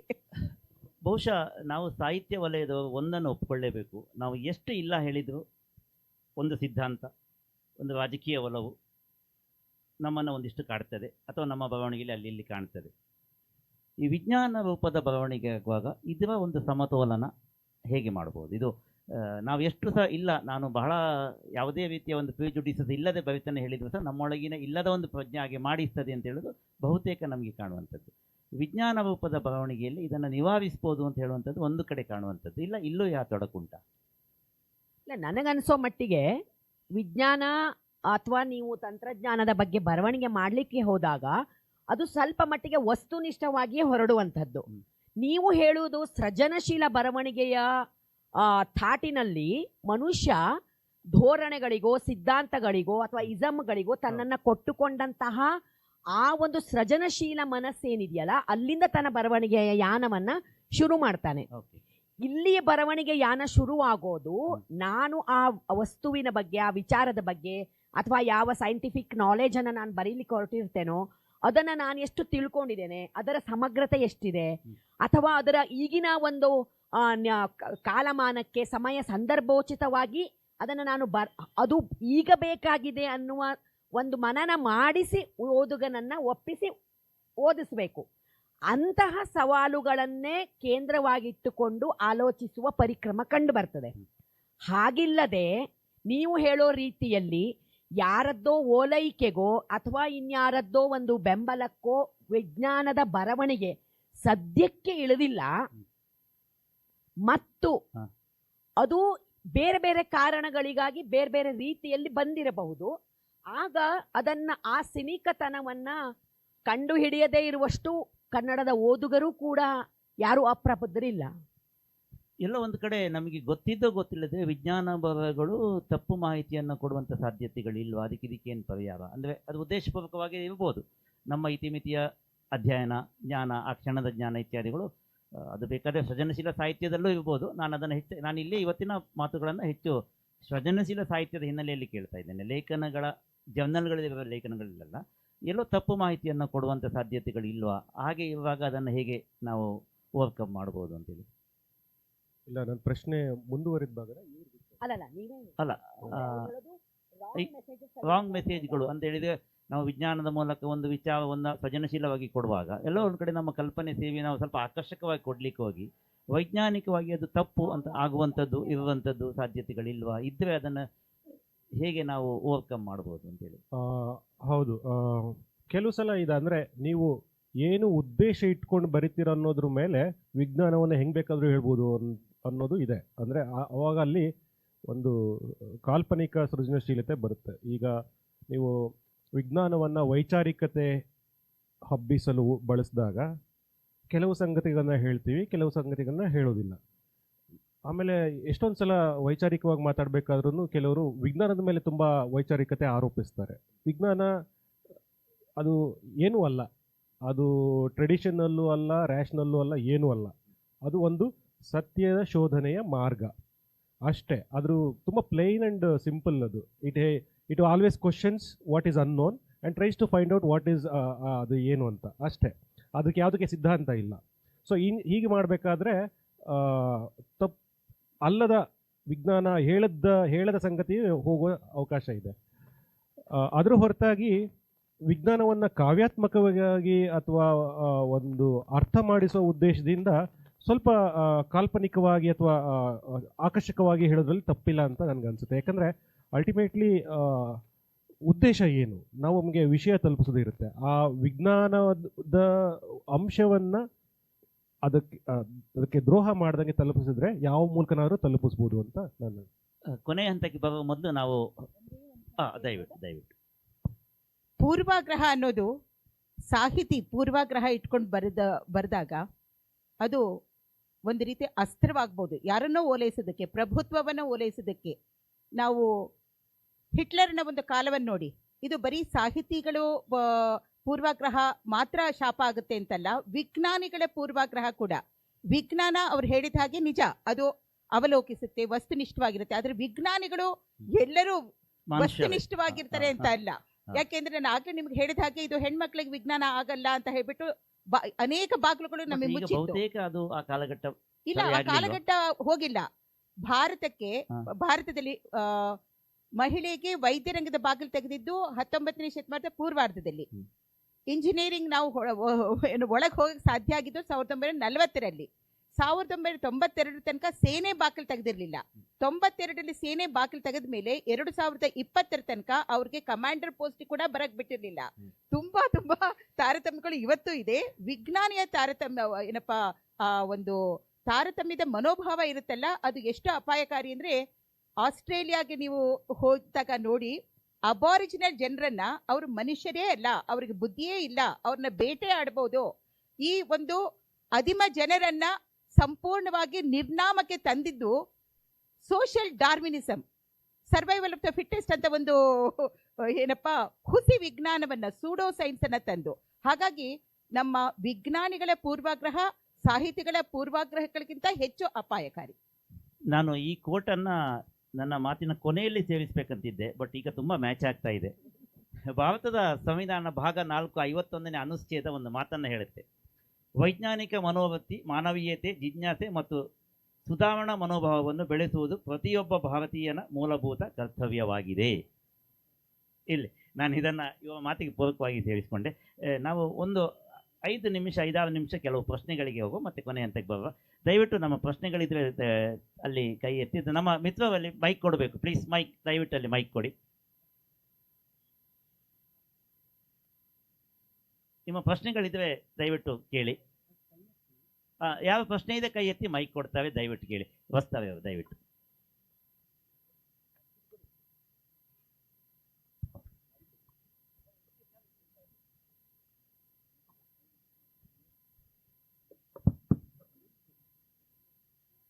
ನಿಂತ್ಕೊಳ್ಳ. ನನ್ನ ಪ್ರಶ್ನೆ ಇರೋದು ಪ್ರಮಾಣ ಮತ್ತು ಅಪ್ರಮಾಣ ಅಂತ ಒಂದು ಜಿಜ್ಞಾಸೆ ಇದೆಯಲ್ಲ. ವಿಜ್ಞಾನ ಪ್ರಮಾಣವನ್ನ ಬಯಸುತ್ತೆ, ಅಳತೆ ಅಂತ ಅನ್ಕೋಬಹುದು ಅಥವಾ ಪ್ರಾಮಾಣಿಕತೆ. ಅಂದ್ರೆ ನಮ್ಮ ಇಂದ್ರಿಯ ಪ್ರಜ್ಞೆಗೆ ಯಾವುದು ದಕ್ಕುತ್ತೆ. We all assess things based on the physicality of it. ಅದು ಕಾಣಬೇಕು, ನಾವು ಸೈನ್ಸ್ ಲ್ಯಾಬ್ ಹೋದ್ರೆ ಅದೇ ಮಾತಾಡೋದಲ್ವಾ. ಕಾಣಬೇಕು, ಮೂಸ್ಬೇಕು, ಮುಟ್ಟೋ ಹಾಗಿರ್ಬೇಕು. ಅದು ಆ ನಿಲುಕಿನ ಆಚೆಗೆ ಒಂದು ಅಪ್ರಮಾಣಿಕವಾದಂಥ, ಅಂದರೆ ವಿಚ್ ಇಸ್ ನಾಟ್ ಮೆಷರಬಲ್, ಆ ಸಂಗತಿ ಕೂಡ ಇರುತ್ತೆ. ಈಗ when you try to bridge or a role play, ಎಲ್ಲಿಯವರೆಗೆ ನೀವು ವಿಜ್ಞಾನಿ ಆಗಿರ್ತೀರಿ, ಯಾವ ಹಂತವನ್ನು ದಾಟಿ ನೀವು ಸಾಹಿತಿ ಆಗ್ತೀರಿ. ಸಾಹಿತ್ಯದಲ್ಲಿ ನಾವು ಅಪ್ರಮಾಣಿಕತೆಯನ್ನು ಬೆರಿಬೇಕು, ಕಲ್ಪನೆ ಬೇಕು. And I need to touch the immeasurable part of it. But when you are dealing with physicality of things, everything has to be measurable. ನಾನು being an architect, I face this every day. ಅಂದರೆ ನನ್ನ ವಿನ್ಯಾಸಗಳು ಆಕಾಶದಲ್ಲಿ, ಸಂಸ್ಕೃತದಲ್ಲಿ ಒಂದು ಚಿದಾಕಾಶ ಅಂತ ಒಂದು ಪದ ಇದೆ. It's the mind of the sky, of sky is the mind. ಆ ರೀತಿ ಇದು ಅಲ್ಲೆಲ್ಲೋ ಹುಟ್ಕೊಳ್ಳುತ್ತೆ. ಅದನ್ನು ನಾನು ನೆಲದ ಹಂತಕ್ಕೆ ತರ್ತಿದ್ದ ಹಾಗೆ ಇಲ್ಲಿಯ ಮರ್ತ್ಯದ ಪರಿಕರಗಳನ್ನು ಇಟ್ಕೊಂಡು ನಾನು ಕಟ್ಟಬೇಕಾಗತ್ತೆ. ಅಂದರೆ I build with mortal matter. ಯಾರು ಬೇಕಾದರೂ ಮಾತಾಡಬಹುದು. ನಾನು ಎರಡೇ ವಾಕ್ಯ ಹೇಳಿ ಒಂದೇ ಒಂದು ಕೊನೆಯದಾಗಿ ಒಂದು ಉಪನಿಷದ್ ವಾಕ್ಯ, ಮಹತೋಮಹೀಯ ಅಂತ ಒಂದು ಪದ ಇದೆ, ಅಣೋರಣೀಯ ಅಂತ ಒಂದು ಪದ ಇದೆ. We have to stand in between two ends of the spectrum. ಹೇಗೆ ಯೋಚನೆ ಮಾಡೋದು ಇದನ್ನ? ಅಟ್ ವಾಟ್ ಲೆವೆಲ್ ನಾನು ಪ್ರಾಮಾಣಿಕವಾಗಿರಬೇಕು, ಎಲ್ಲಿ ನಾನು ಅಪ್ರಾಮಾಣಿಕವಾಗಬೇಕು? ಇದು ಇಡೀ ಮನುಷ್ಯ ಜನ್ಮ, ಮನುಷ್ಯನ ಬದುಕು, ಮನುಷ್ಯನ ಜೀವನ ಒಂದು ಉಲ್ಲಂಘನೆಯ ಆಕಾಂಕ್ಷೆ ಒಳಗಿದೆ. ಮೀಟಿ ಎತ್ತರಕ್ಕೆ ಲಂಘಿಸುವ, ಹಾರುವ, ತನ್ಮೂಲಕ ತನ್ನ ಮಿತಿಯನ್ನೇ ತಾನು ಮೀರುವ, ಪ್ರಮಾಣವು ಅಪ್ರಮಾಣವಾಗುವ, ಅಣುವು ಮಹತ್ತಾಗುವ ಒಂದು ಬದುಕನ್ನು ಅಥವಾ ಪ್ರಯತ್ನವನ್ನು ನಾವು ಮನುಷ್ಯ ಬದುಕು ಅಂತ ಕರಿತೇವೆ. ಹಾಗಾಗಿ ಪ್ರತಿಯೊಂದು ಬರವಣಿಗೆ ಒಂದು ಸೃಜನಶೀಲ ಕ್ರಿಯೆಯಾಗಿರೋದ್ರಿಂದ ಮೂಲದಲ್ಲಿ ನಾನು ಕ್ಲಾಸ್ ರೂಮ್ ವಿದ್ಯಾರ್ಥಿಯಾಗಿ ಒಬ್ಬ ತಂತ್ರಜ್ಞಾನಿ ಇರಬಹುದು, ಒಬ್ಬ ವಿಜ್ಞಾನಿ ಇರಬಹುದು. ಆದಾಗ್ಯೂ ಕೂಡ ನನ್ನ ಹುಲು ಬದುಕಿನ ಯಮಯಾತನೆಗಳ ಆ ಎಲ್ಲ ಗಂಟು ನಿಘಂಟುಗಳ ನಡುವೆನೇ ನಾನು ನನ್ನ ಜೀವನದ ಆ ಎಲ್ಲ ಒಂದು ಥರದ ಆ ಹುಲು ಥರವನ್ನು ದಾಟೋದಕ್ಕಾಗಿ ನಾನು ಬರವಣಿಗೆಗೆ ಇಳಿದಿರ್ತೇನೆ.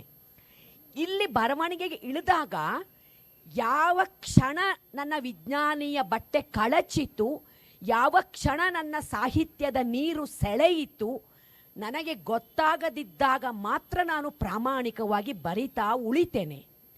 ಯಾವಾಗ ಜಿಜ್ಞಾಸೆಗೆ ಇಳಿತೇನೋ ಆಗ ನನ್ನ ಪೆನ್ನು ಸಹಜತೆಯನ್ನು ಕಳೆದುಕೊಂಡು ಕೃತ್ರಿಮತೆಗೆ ದಾಟುವ ಅಪಾಯ ಇದೆ. ಒಂದು. ಎರಡನೇದಾಗಿ, ಮಿನಾರುಗಳನ್ನು ಒಬ್ಬ ಆರ್ಕಿಟೆಕ್ಟ್ ಅಥವಾ ವಾಸ್ತುಶಿಲ್ಪಿ ಅಳತೆ ಪ್ರಮಾಣಗಳ ಮೂಲಕ ಕಟ್ಟಿದಾಗ ಅದು ಕಾಲಾಂತರದಲ್ಲಿಯೂ ನಮಗೆ ಭಾರ ಕಮಾನಾಗಿ ಕಾಣಬಹುದು.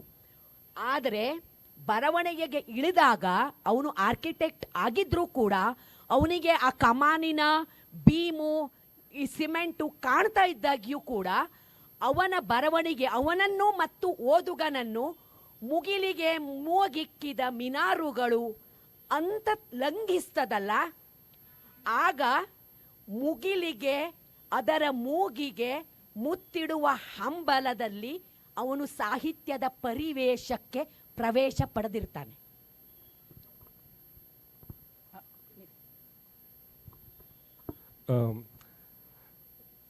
ವಿಜ್ಞಾನಕ್ಕೆ ಕಲ್ಪನೆಯ ಮೂಲ ಅಂತ ನನ್ನ ನೀವು ಅಪ್ರಮಾಣ ಅಂತ ಹೇಳಿಲ್ಲ, ಅದೇ ಮೂಲ ಅಂತ ನನ್ನ ಥಿಯೋರಿ.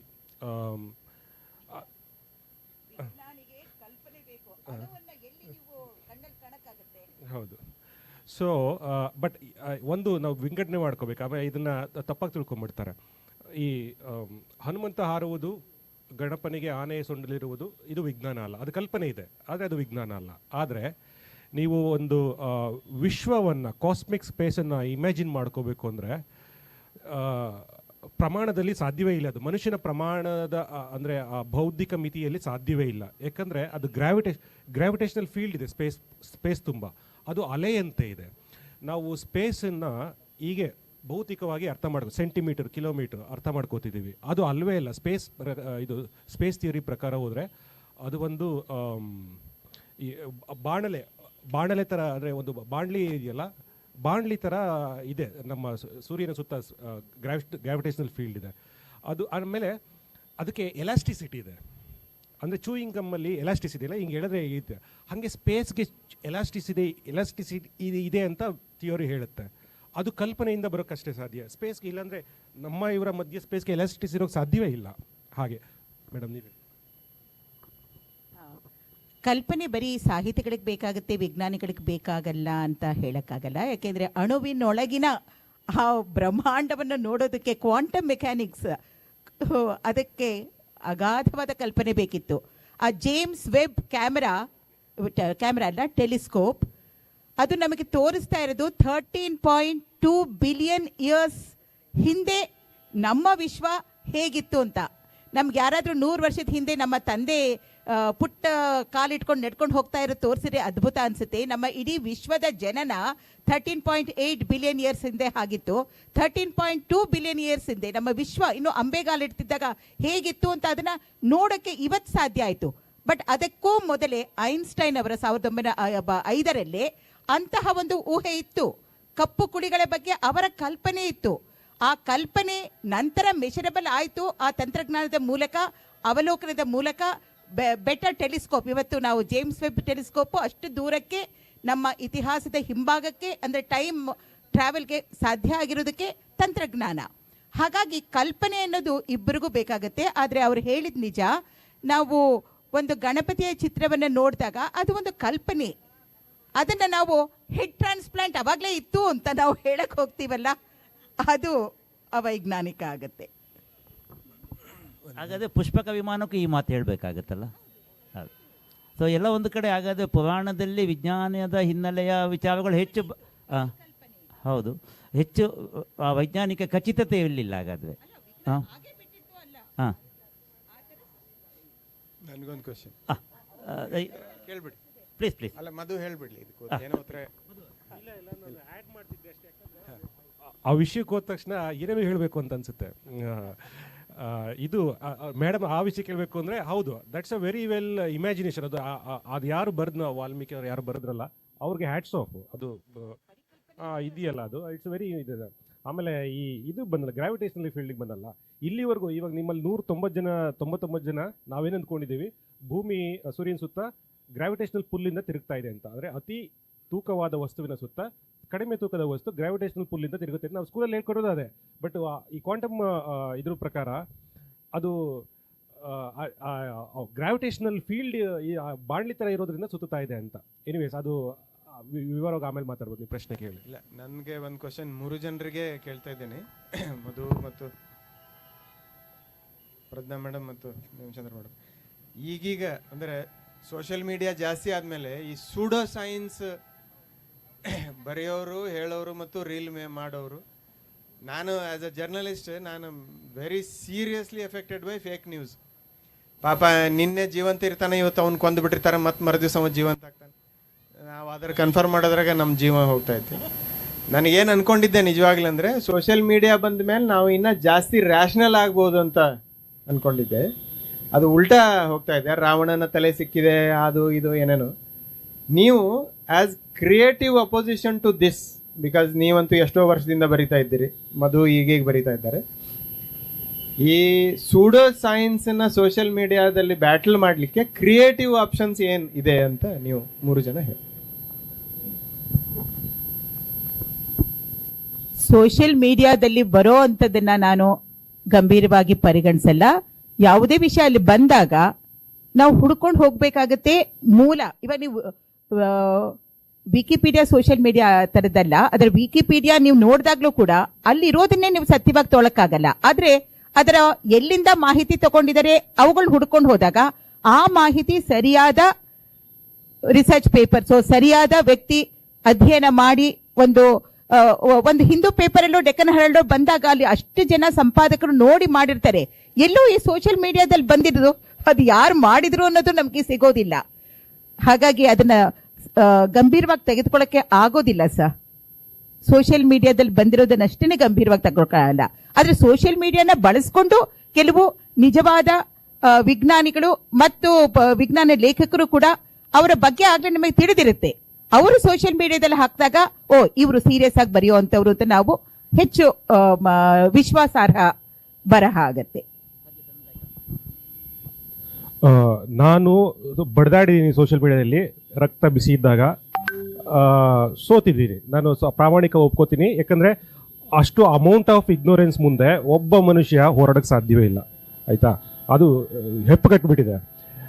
ಆದರೆ ಒಂದು ನಾನು ಆಮೇಲೆ ಅರ್ಥ ಮಾಡ್ಕೊಂಡಿದ್ದೀನಿ ಅಂದರೆ, ಸಿಟ್ಟು ಕಡಿಮೆ ಆದಾಗ ನಮ್ಮಲ್ಲಿ ಬೇರೆ ಸಮಸ್ಯೆನೇ ಬೇರೆ ಇದೆ. ನಮ್ಮ ಸಮಾಜದಲ್ಲಿ ಮನುಷ್ಯ, ಇಲ್ಲಿನ ನಮ್ಮ ಸಮಾಜದಲ್ಲಿ, ಭಾರತದ ಸಮಾಜದಲ್ಲಿ ಮನುಷ್ಯ ಬಹುಪಾಲು ಮಾನಸಿಕವಾಗಿ ದುರ್ಬಲ ಇದ್ದಾನೆ.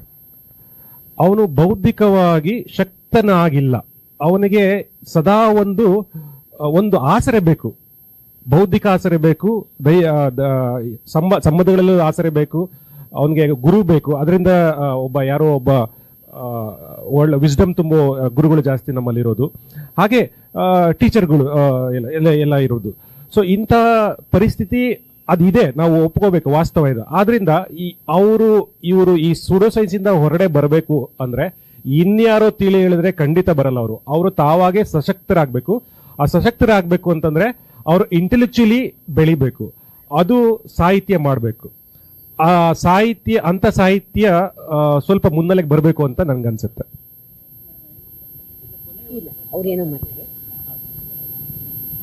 ನಾನು ಹೇಳಿದ ಹಾಗೆ ಬಹುಶಃ ಈಗ ಈ ಕ್ಷಣಕ್ಕೆ ಇದು ವಿಜ್ಞಾನ ಲೇಖನ ಅಥವಾ ಇದು ವಿಜ್ಞಾನದ ಬರಹ ಇದು ಅಲ್ಲ ಅಂತ ನಾವು ವರ್ಗೀಕರಣ ಮಾಡ್ತೇವಲ್ಲ, ಇದು ಒಂದು ಮೇಲಿನ ಸ್ತರ ಮಾತ್ರ. ತುಂಬಾ ಖಚಿತವಾಗಿ ನಾನು ಹೇಳೋದೇನು ಅಂದ್ರೆ, ಆಳವಾಗಿ ನಿಷ್ಠವಾಗಿ ಬರೆದದ್ದರಲ್ಲಿ ಬಹುತೇಕ ವಿಜ್ಞಾನ ಇರುತ್ತೆ. ಆ ವಿಜ್ಞಾನ ಅದಕ್ಕೆ ನೀವು ಒಂದು ಇಂಥ ಕ್ಷೇತ್ರದ ವಿಜ್ಞಾನ ಅಂತ ನೀವು ಅದಕ್ಕೊಂದು ನೇಮಿಂಗ್ ಆಗಿರ್ಲಿಕ್ಕಿಲ್ಲ, ಆಗಿರಬಹುದು. ಆದರೆ ಬಹುತೇಕವಾದದ್ದು ಆಳವಾದ ಆಲೋಚನೆಗಳನ್ನ ಒಳಗೊಂಡಂತಹ ಯಾವುದೇ ಪ್ರಾಮಾಣಿಕ ಬರಹ ಆ ಕಾಲಕ್ಕೆ ಜನರಿಗೆ ಅದು ಏನು ಅನ್ನೋದು ಸ್ಪಷ್ಟವಾಗಿ ರೂಪುಗೊಳ್ಳದೆ ಹೋದ್ರೂ ಕೂಡ ಕಾಲಾಂತರದಲ್ಲಿ ಆದ್ರೂ ಓಹೋ ಇದು ಈ ಸೈನ್ಸ್ ಆಗಿತ್ತು, ಇದು ಇದನ್ನ ಹೇಳಕ್ ಹೊರಟಿತ್ತು ಅನ್ನೋ ತರದ್ದ ಒಂದು ತಿಳುವಳಿಕೆಯನ್ನ ಮೂಡಿಸೋದೆ ಭಾರತೀಯ ಜ್ಞಾನ ಪರಂಪರೆಯ ವೈದೃಶ್ಯ ಮತ್ತು ವೈಭವ. ಒಂದು ಮಾತನ್ನ ಏನ್ ಹೇಳಕ್ ಇಷ್ಟಪಡ್ತೇನೆ ನಾನು ಅಂದ್ರೆ, ನೀವು ಹೇಳುವ ಸೋಷಿಯಲ್ ಮೀಡಿಯಾದ ಬರಹಗಳಲ್ಲಿ ನನ್ನ ಹೆಸರಲ್ಲಿ ನಾ ಏನಾದ್ರೂ ಬರ್ದು ಜನ ನಾನು ಉಗಿದ್ರೂ ಚಿಂತೆ ಇಲ್ಲ, ನನ್ನ ಹೆಸರು ಎಲ್ರಿಗೂ ಗೊತ್ತಾಗ್ಬೇಕು ಅನ್ನೋ ಮಟ್ಟಕ್ಕೆಲ್ಲ ನಾನು ಇಳ್ಕೊಂಡು ಯಾರೆಲ್ಲ ಸೋಷಿಯಲ್ ಮೀಡಿಯಾದಲ್ಲಿ ಇವತ್ತು ಓಡಾಡ್ತಿದ್ದಾರೆ, ವೈರಲ್ ಆಗ್ಬೇಕಪ್ಪ, ಅದು ಬಟ್ಟೆ ಬಿಚ್ಕೊಂಡು ಕೂಡೋದಿದ್ರೆ ವಾಟ್ ಎವರ್ ಒಟ್ನಲ್ಲಿ ವೈರಲ್ ಈ ಥರದ ಮೆಂಟಾಲಿಟಿಯಿಂದ ಬರಿತಾ ಇರೋರನ್ನ ನೀವು ಕೌಂಟರ್ ಮಾಡಬೇಕು ಅಂತಲಾಗ್ಲಿ, ಟ್ಯಾಕಲ್ ಮಾಡಬೇಕು ಅಂತಲಾಗ್ಲಿ, ಅದನ್ನ ಸರಿಪಡಿಸುವ ನಿಟ್ಟಿನಲ್ಲಿ ನಾವು ಬರಿಬೇಕು ಅಂತಲಾಗ್ಲಿ, ನನಗದು ಹಂಗ ಅನ್ಸೋದಿಲ್ಲ. ಸಮಯದ ದೃಷ್ಟಿಯಿಂದ ದಯವಿಟ್ಟು ಯಾವತ್ತಿದ್ರೆ ಕೊನೆಯ ಪ್ರಶ್ನೆ ಯಾವತ್ತಿದ್ರೆ ಕೇಳಿ, ಅಲ್ಲಿ ದಯವಿಟ್ಟು ಸಮಯದ ದೃಷ್ಟಿಯಿಂದ ಸಹಕರಿಸಿ. ಒಂದು ಪ್ರಶ್ನೆಗೆ ಅವಕಾಶ ಇದೆ, ದಯವಿಟ್ಟು ಯಾವತ್ತು ಕೇಳೋದಿದ್ರೆ ಕೇಳಿ. ಹೌದು, ಕೊನೆಯ ಪ್ರಶ್ನೆಯೊಂದಿಗೆ ನಾವು ನೆಕ್ಸ್ಟ್ ಗೋಷ್ಠಿ ಅದೇ ಆಯ್ತು, ಹೌದೌದು, ಆಯ್ತು. ಸರ್ ನಮಸ್ಕಾರ. ಪ್ಲೀಸ್ ದಯವಿಟ್ಟು. ಇಲ್ಲಿವರೆಗೆ ತಾವು ವಿಜ್ಞಾನ ಮತ್ತು ತಂತ್ರಜ್ಞಾನದ ಸಾಹಿತ್ಯದ ಕುರಿತು ಮಾತಾಡಿದ್ರಿ. ಅಲ್ಲಿ ಕಾರ್ಡ್ನಲ್ಲಿ ನೋಡಿದಾಗ ವಿಜ್ಞಾನ, ತಂತ್ರಜ್ಞಾನ ಮತ್ತು ಸಾಹಿತ್ಯ ಎರಡನ್ನ ನಾನು ಪ್ರತ್ಯೇಕವಾಗಿ ನೋಡಿದಾಗ, ವಿಜ್ಞಾನ, ತಂತ್ರಜ್ಞಾನ, ಸಾಹಿತ್ಯ ಎರಡನ್ನ ಪ್ರತ್ಯೇಕವಾಗಿ ಇಟ್ಟು ನೋಡಿದಾಗ ನಾವು ಪುಸ್ತಕ ಸಂತೆ ಅಂತ ಮಾಡ್ತಾ ಇದ್ದೀವಿ. ನಾವು ಹಿಂದಿನಿಂದನೂ ಕೆಲವೊಂದಿಷ್ಟು ಸಂತೆಗಳನ್ನ ನೋಡ್ತೀವಿ ಬೇರೆ ಹೆಸರಿನಲ್ಲಿ, ಮೇಳಗಳು, ಮೆಗಾ ಮೇಳಗಳು. ಈ ಜನವರಿ ಬಂತು ಅಂದ್ರ ನ್ಯೂ ಇಯರ್ ಮೆಗಾ ಸೇಲ್ ಅಂತ ಹೇಳಿ ಮೆಗಾ ಮೇಳಗಳು ಮಾಡ್ತೀವಿ. ಚಿಕ್ಕದಾಗಿ ಪ್ರಶ್ನೆಗೆ ದಯವಿಟ್ಟು. ಅವೆಲ್ಲ ಮೊಬೈಲ್ ಸಂತೆಗಳು, ಎಲೆಕ್ಟ್ರಾನಿಕ್ ಸಂತೆಗಳು, ಒಟ್ಟಾರೆ ವಿಜ್ಞಾನ ಮತ್ತು ತಂತ್ರಜ್ಞಾನದ ಸಂತೆಗಳು. ಮೊದಲನೇ ಸರ್ತಿ ಒಂದು ಪುಸ್ತಕ ಸಂತೆ ನಡೀತಾ ಇದೆ. ನಾವು ಈ ಸಂತೆಯನ್ನ ಹೀಗೆ ಪ್ರಾರಂಭ ಮಾಡಿವಿ, ಮೊಬೈಲ್ ಬಿಡಿ ಪುಸ್ತಕ ಹಿಡಿ ಅಂತ. ಮೊಬೈಲ್ ಅಂದ್ರೆ ವಿಜ್ಞಾನ ತಂತ್ರಜ್ಞಾನ, ಈಗ ವಿಜ್ಞಾನ ಮತ್ತು ತಂತ್ರಜ್ಞಾನ ಪುಸ್ತಕ ಸಮರ್ಪಕವಾಗಿ ಬಳಸಿ ಅಂತ. ಹೌದು. ಈಗ ಒಂದು ಸಾಹಿತ್ಯವನ್ನ ಬೆಳೆಸಬೇಕಾದ್ರ, ಸಾಹಿತ್ಯ ಆಸಕ್ತಿಯನ್ನ ಮೂಡಿಸಬೇಕಾದ್ರ ವಿಜ್ಞಾನ ತಂತ್ರಜ್ಞಾನವನ್ನ ನಾವು ಯಾವ ರೀತಿಯಲ್ಲಿ ಬಳಸ್ಕೊಳ್ಬಹುದು, ಅದನ್ನ ಮಾರಕ ಅಂತ ಬಹಳ ಜನ ಹೇಳ್ತಾರೆ, ಪೂರಕವಾಗಿ ಮಾಡುವಂತೆ ತಾವು ವಿಜ್ಞಾನದ ಲೇಖಕರು ಯಾವ ಕ್ರಮಗಳನ್ನ ಕೈಗೊಳ್ಳಬಹುದು ಅಂತ. ಇದು ನನ್ನ ಪ್ರಶ್ನೆ. ಮಾತುಗಳನ್ನ ಕೇಳಬೇಕಾದ್ರೆ ನನ್ನ ಮಗಳು ಮೊಬೈಲ್ ನೋಡ್ತಾ ರುಚಿಯಾಗಿ ಅಭಿರುಚಿ ಹುಟ್ಟಿಸುವಂತೆ ನೀವು ಘನವಾದ ವಿಜ್ಞಾನದ ವಿಷಯಗಳನ್ನ ಬಹಳ ಹರಟೆ ಹೊಡೆದಂಗ, ಬಹಳ ಹಗೂರಕ್ಕೆ ತೇಲಾಡಿಸಿದಂಗ ನಾವು ಬರಹದ ರೂಪದಲ್ಲಿ ಸಣ್ಣ ಮಕ್ಕಳಿಗೆ ಕೊಡಬಹುದು.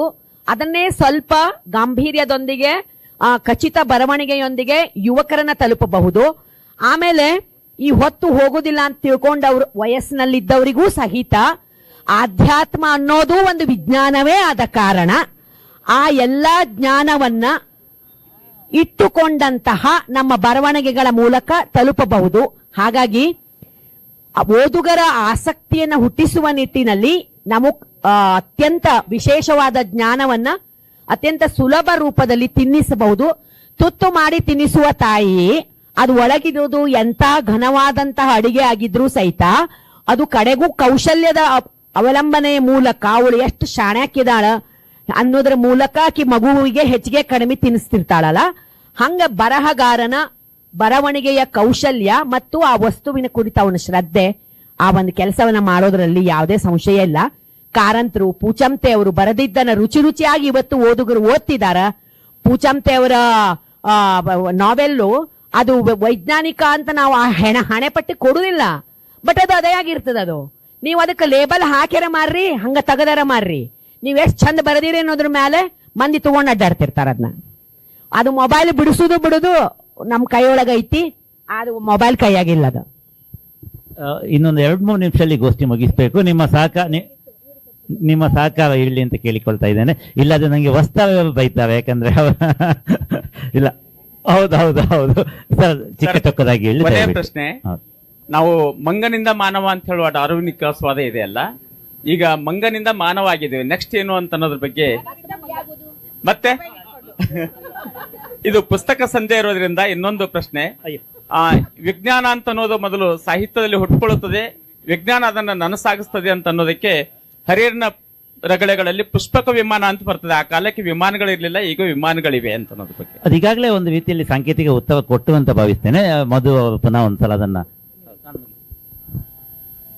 ಇದು ಅಲ್ಲ, ನೀವು ಮಂಗನಿಂದ ಮಾನವ ಅಂತ ಪ್ರಶ್ನೆ ಕೇಳಿರಲ್ಲ, ಅದು ನೀವು ಯಾವ ಉದ್ದೇಶದ ಕೇಳಿದ್ರು ಅಥವಾ ಎಷ್ಟು ಸೀಮದಲ್ಲಿ ಕೇಳಿರೋ ಗೊತ್ತಿಲ್ಲ, ಬಟ್ ಅದು ತುಂಬಾ ಬಹಳ ಗಂಭೀರವಾದ ಪ್ರಶ್ನೆ. ಆಮೇಲೆ ಅದು ಮನುಷ್ಯ ನಿಜವಾಗಿಯೂ ಇನ್ನೊಂದು ಹಂತಕ್ಕೆ ಹೋಗ್ತಾ ಇದ್ದಾನೆ.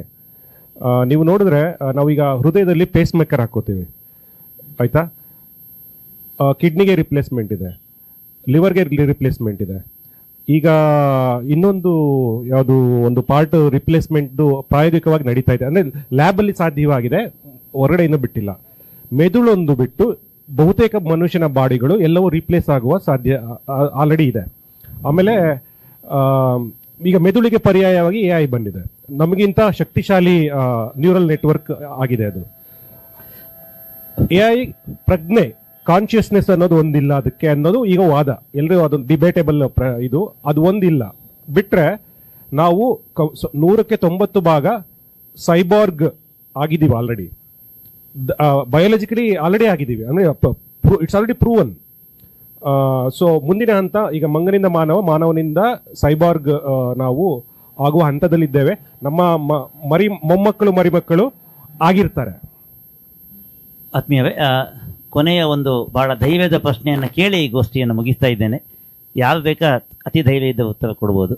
ವಿಜ್ಞಾನ ಸಾಹಿತ್ಯ ಮತ್ತು ವಿಜ್ಞಾನ ತಂತ್ರಜ್ಞಾನ ಆಧಾರಿತ ಸಾಹಿತ್ಯ ಬರವಣಿಗೆಯಲ್ಲಿ ಹೆಚ್ಚು ದುಡ್ಡಿದೆಯಾ ಅಥವಾ ಏನು, ಹೇಗೆ? ನನ್ಗೆ ಅಲ್ಲ ರೀ. ಇಲ್ಲ ನೀವು ಹೇಳ್ತೀನಿ. ವಿಜ್ಞಾನಿಗಳಾದ್ರೆ ಹೋಗಿ ಯಾವುದೋ ಒಂದು ಕೆಲಸ, ಅದು ಇವಾಗಂತೂ ಪರ್ಮನೆಂಟ್ ಕೆಲಸ ಕೂಡ ಇಲ್ಲ, ಎಲ್ಲ ಬರೀ ಗಿಗ್ ವರ್ಕ್, ತಾತ್ಕಾಲಿಕ ಕೆಲಸ. ಯಾಕಂದ್ರೆ ಎಲ್ಲಾನು ಔಟ್ಸೋರ್ಸ್ ಮಾಡೋದ್ರಿಂದ ವಿಜ್ಞಾನಿಗಳಾದ್ರೆ ಒಂದು ಸಂಬಳ ಬರುತ್ತೆ. ನೀವು ವಿಜ್ಞಾನ ಬರಹಗಾರರಾದ್ರೆ ನೀವೇ ಕಾಸು ಹಾಕೊಂಡು ಮೊದಲು ರಿಸರ್ಚ್ ಮಾಡಬೇಕು. ಅದು ಹಣಕ್ಕೋಸ್ಕರ ಮಾಡೋದಲ್ಲ. ಇದು ಒಂದು ಇಂಗ್ಲಿಷಿನ ಕಾದಂಬರಿ ಬಂದ ತಕ್ಷಣ ಏನಪ್ಪಾ ಅದು ಇಡೀ ಪ್ರಪಂಚದಲ್ಲಿ ಎಲ್ಲ ಕಡೆ ಸೆಲ್ ಆಗೋದ್ರಿಂದ, ಒಂದೇ ಒಂದು ಕಾದಂಬರಿಯಿಂದ ಬೆಳಗ್ಗೆ ಒಂದು ಮಾತನಾಡಿ ಕೇಳಿದೆ, ಒಂದೇ ಕಾದಂಬರಿಯಿಂದ ಅವರು ಆರ್ಥಿಕವಾಗಿ ಸುದೃಢರಾಗಬಹುದು, ಅದು ಕನ್ನಡಕ್ಕೆ ಸಾಧ್ಯ ಇಲ್ಲ. ಈ ಬಗ್ಗೆ ಏನಾದ್ರು ಚರ್ಚೆ ಇದ್ರೆ ವೈಯಕ್ತಿಕವಾಗಿ ಮಾಡುವ, ಭಿನ್ನಾಭಿಪ್ರಾಯ ಮಾಡುವ. ಇಲ್ಲ, ಒಂದು ಆ ಪ್ರಶ್ನೆ ಯಾಕೆ ಹುಟ್ಟಿತು ಅನ್ನೋ ತರಕ್ಕೆ ಒಂದು ಮಾತನ್ನ ಹೇಳ್ತೇನೆ. ಬಹುಶಃ ಇದು ಕಾರಣ ಏನು ಅಂದ್ರೆ, ವಿಜ್ಞಾನದ ಅನ್ವೇಷಣೆಗಳು ದಿನ ದಿನ ಕ್ಷಣ ಕ್ಷಣ ನಡೀತಾ ಇದ್ರೂ ಕೂಡ ಕೆಲವು ಅನ್ವೇಷಣೆಗಳ ಪೇಪರ್ಗಳು ಈಗ ಬಹುರಾಷ್ಟ್ರೀಯ ಕಂಪನಿಗಳ ಪ್ರಾಡಕ್ಟ್ಗೆ ಮಾರಕ ಆದ್ರೆ ಅದನ್ನ ತಡೆ ಹಿಡಿದು ಅದು ಜನಸಾಮಾನ್ಯರ ಮುನ್ನೆಲೆಗೆ ಬರದೇ ಇರೋ ರೀತಿಯಲ್ಲಿ ಮಾಡುವ ಲಾಬಿ ಹೇಗೆ ಇದೆಯೋ, ನನ್ನ ಪ್ರಾಡಕ್ಟ್ಗೆ ಪೂರಕವಾದ ಪೇಪರ್ ಅಥವಾ ವಿಜ್ಞಾನದ ಲೇಖನ ಆದ್ರೆ ಅದನ್ನ ಮುನ್ನೆಲೆಗೆ ತರುವ ಅಥವಾ ಅದನ್ನ ಒಂದಿಷ್ಟು ವೈಭವೀಕರಿಸಿ ಬರೆಸುವ ಈ ತರದ್ದು ಇದ್ದೇ ಇದೆ ಸರ್. ಇದೇನಿದೆಯಲ್ಲ, ಇದಕ್ಕೆ ಮತ್ತು ಸಾಹಿತ್ಯಕ್ಕೆ ಸಂಬಂಧ ಇಲ್ಲ. ಈ ಬರೆಸುವವರು, ಅದರಿಂದ ಲಾಭ ಪಡೆದುಕೊಳ್ಳುವವರು ಮತ್ತು ಬರವಣಿಗೆ ಕೌಶಲ್ಯವನ್ನು ಹೀಗೆ ಮಾರಿಕೊಳ್ಳುವವರು, ಅದು ಮನುಷ್ಯ ಸಹಜ ವ್ಯಾಪಾರ, ಅದು ಇದ್ದೇ ಇದೆ. ಇಲ್ಲ ಇಲ್ಲ ಆಯ್ತು. ನಾನು ಇಲ್ಲ ದುಡ್ಡಿನ ಬಗ್ಗೆ ಮಾತಾಡಲ್ಲ. ಸರ್ಗೆ ನನ್ಗೇನೋ ಪ್ರಶ್ನೆಗೆ ಒಂದೊಂದು ಸೇರಿಸ್ಬೇಕು ಅಂತ. ದಯವಿಟ್ಟು ವೇಗವಾಗಿ. ಇನ್ನೊಂದು ಒಂದು ಚಾಲ್ತಿ ಇದೆ ಮಾತು, ಏನಂತಂದ್ರೆ ಇನ್ನೊಂದು 10 ವರ್ಷ ನೀವು ಬದುಕ್ಬಿಟ್ರೆ ಆಮೇಲೆ ಬಹುತೇಕ ನೀವು ಇಮೋರ್ಟಲ್ ಅಂದ್ರೆ ಏನಂತಾರೆ ಅಮರ ಆಗುವ ಸಾಧ್ಯತೆ ಇದೆ ಅಂತ ಒಂದು ಮಾತು. ಅಂತ ಒಂದು ಗೋಷ್ಠಿ ಇಟ್ಕೊಳ್ಬಹುದು ಸರ್. ಆತ್ಮೀಯರೇ, ಇಲ್ಲಿ ತನಕ ಸುಮಾರು 1 ಗಂಟೆಗಳ ಕಾಲ ವಿಜ್ಞಾನ ತಂತ್ರಜ್ಞಾನ ಮತ್ತು ಸಾಹಿತ್ಯ ಈ ನೆಲೆಯ ಎಲ್ಲ ಸಾಧ್ಯತೆಗಳನ್ನು ನಮ್ಮ ಜೊತೆಗೆ ಮಧು ಅವರು, ಪ್ರಜ್ಞಾ ಅವರು ಮತ್ತು ನೇಮಿಚಂದ್ರ ಅವರು ಅತ್ಯಂತ ಅರ್ಥಪೂರ್ಣವಾಗಿ ನಡೆಸಿಕೊಟ್ಟಿದ್ದಾರೆ. ಒಂದು ಚಪ್ಪಾಳೆಯನ್ನು ಹೊಡೆದು ಅವರಿಗೆ ನಾವು ನಮ್ಮ ಗೌರವವನ್ನು ಸಲ್ಲಿಸುವ. ಅದೇ ರೀತಿ ಈ ಒಂದು ವ್ಯವಸ್ಥೆಯನ್ನು ಕಲ್ಪಿಸಿದಂತಹ ವೀರಲೋಕ ಶ್ರೀನಿವಾಸ್ ಅವರಿಗೆ, ಗೆಳೆಯ ಅನಂತ್ ಕುಣಿಗಲ್ ಅವರಿಗೆ ಮತ್ತು ಸ್ಥಳೀಯ ಸಂಘಟಕರಿಗೆ, ಕನ್ನಡ ಸಾಹಿತ್ಯ ಪರಿಷತ್ತು ಪ್ರತಿಯೊಬ್ಬರಿಗೂ ಸಹ ನಾನು ಎಲ್ಲರ ಪರವಾಗಿ ನನ್ನ ವೈಯಕ್ತಿಕ ನೆಲೆಯಲ್ಲಿ ಧನ್ಯವಾದಗಳನ್ನು ಹೇಳ್ತಾ ಇದ್ದೇನೆ. ಈ ಸಂಜೆಯ ಸಮಯದಲ್ಲಿ ನಮ್ಮ ಜೊತೆ ಕೂತ್ಕೊಂಡು ಬಹಳ ತಾಳ್ಮೆಯಿಂದ ಈ ಗೋಷ್ಠಿಯನ್ನು ಆಲಿಸಿದಂಥ ತಮಗೆಲ್ಲರಿಗೂ ವಂದನೆಗಳು. ನಮಸ್ಕಾರ, ಧನ್ಯವಾದ.